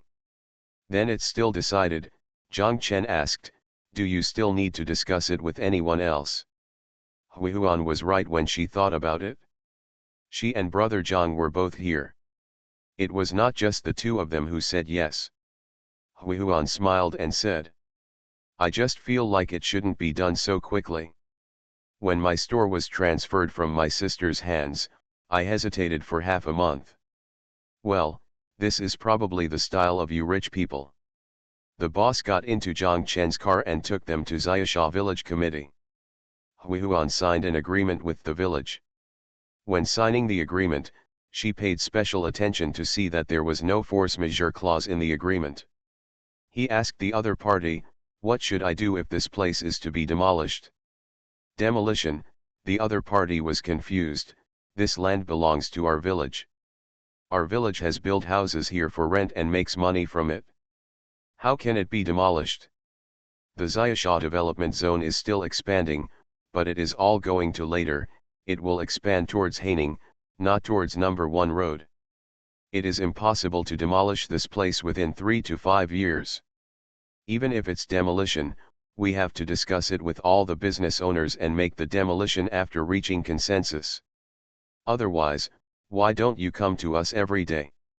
Zhang Chen came close to Hui Huan's ear and whispered, there is a business license here. Hui Huan suddenly realized that this was the most important thing.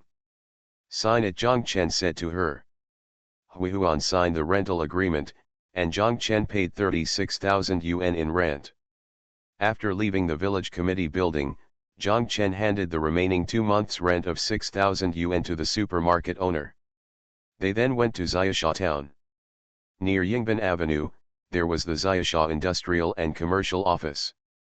They changed the business, the license application was submitted. After the staff checked it, they told them that the procedures were complete and they could come to get a new business license in 3 days. Then they went to apply for a health license. Here, they had a floor plan of the row of stores. After the supermarket owner told them which 2 stores were there, the other party checked the 2 stores. Zhang Chen paid 800 yuan for the oil smoke machine money. The other party told them, when you are renovating, call us and we will send someone to install it. After the installation is completed, you can take your business license and come over to apply for a health certificate and sanitation permit. Zhang Chen and his 2 factories, as well as the staff in the dynamic zone canteen, have all obtained health certificates. He knows that the most troublesome thing about applying for a health certificate is the physical examination. The liver function test was positive. This rate was particularly high. At that time, it was said that there were 1 in 2 people. This type of people is called a healthy carrier of hepatitis B virus. Zhang Chen didn't know what would happen to Hui Huan's health examination. Anyway, there were several people in their cafeteria who had not passed it. Zhang Chen asked the other party, what if her liver function test was positive? Has it been checked? The other party asked. Zhang Chen looked at Hui Huan, who shook her head and said, no. Are you the owner of this store? The other party asked. Hui Huan nodded. Then when the time comes, it's best for you to live the best life on your own. If you can't, just find a helper who can pass the physical examination. It turned out to be so simple. Zhang Chen and Hui Huan nodded quickly.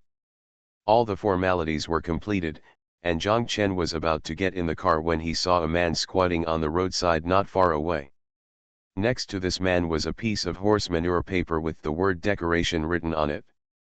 Zhang Chen asked him to get in the car and drove back to the supermarket. Zhang Chen asked the boss for pen and paper, and started drawing on the spot. The original supermarket had 2 facades. One side had floor-to-ceiling glass, and the other side had a whole rolling shutter door. Zhang Chen told the man, "There is no need to move that side. In this room, the rolling shutter door is removed and a double glass door is installed against the wall. In the other half, the wall is built up, leaving a fixed glass window. Inside, 1/3 of the space is separated from the kitchen by a wall. The floor is made of non-slip tiles, and a circle of 1.6 meter white ceramic tiles is installed around it. 2 pools are installed outside the back door, and an awning is installed on top. In the shop, there is nothing else that needs to be renovated, just whitewash the walls and ceiling."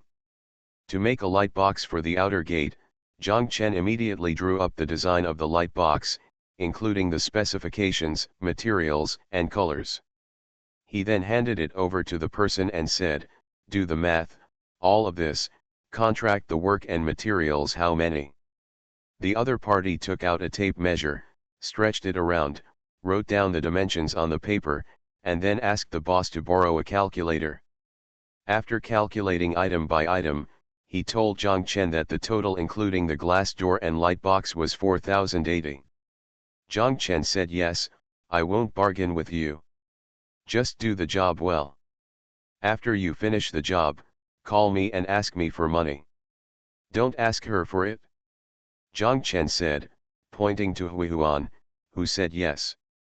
The decorator made an appointment with the supermarket owner. Tomorrow, the boss will move all the things in the store, and he will bring people over to start construction the day after tomorrow.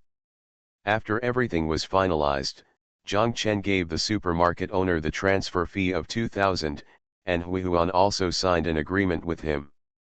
Sitting back in Zhang Chen's car, Hui Huan said, "It's all done so quickly, just in the morning. Why do I feel like I'm dreaming?" Zhang Chen smiled and said, "Then what do you want? If it's such a small thing and it has to be delayed for several days, then it's not too busy." Hui Huan sighed, "The main thing is that I have money. I don't have to think about anything, and I don't have to bargain. Of course, it's fast, just like when I go to the market to buy a handful of vegetables." Zhang Chen smiled and did not comment. Zhang Chen drove the car to road number 1. He did not stop, but pointed outside and told Hui Huan that what is being built here is my factory, and I will come here often in the future. "Okay, brother Zhang, then I will often make delicious food for you in the future," Hui Huan said.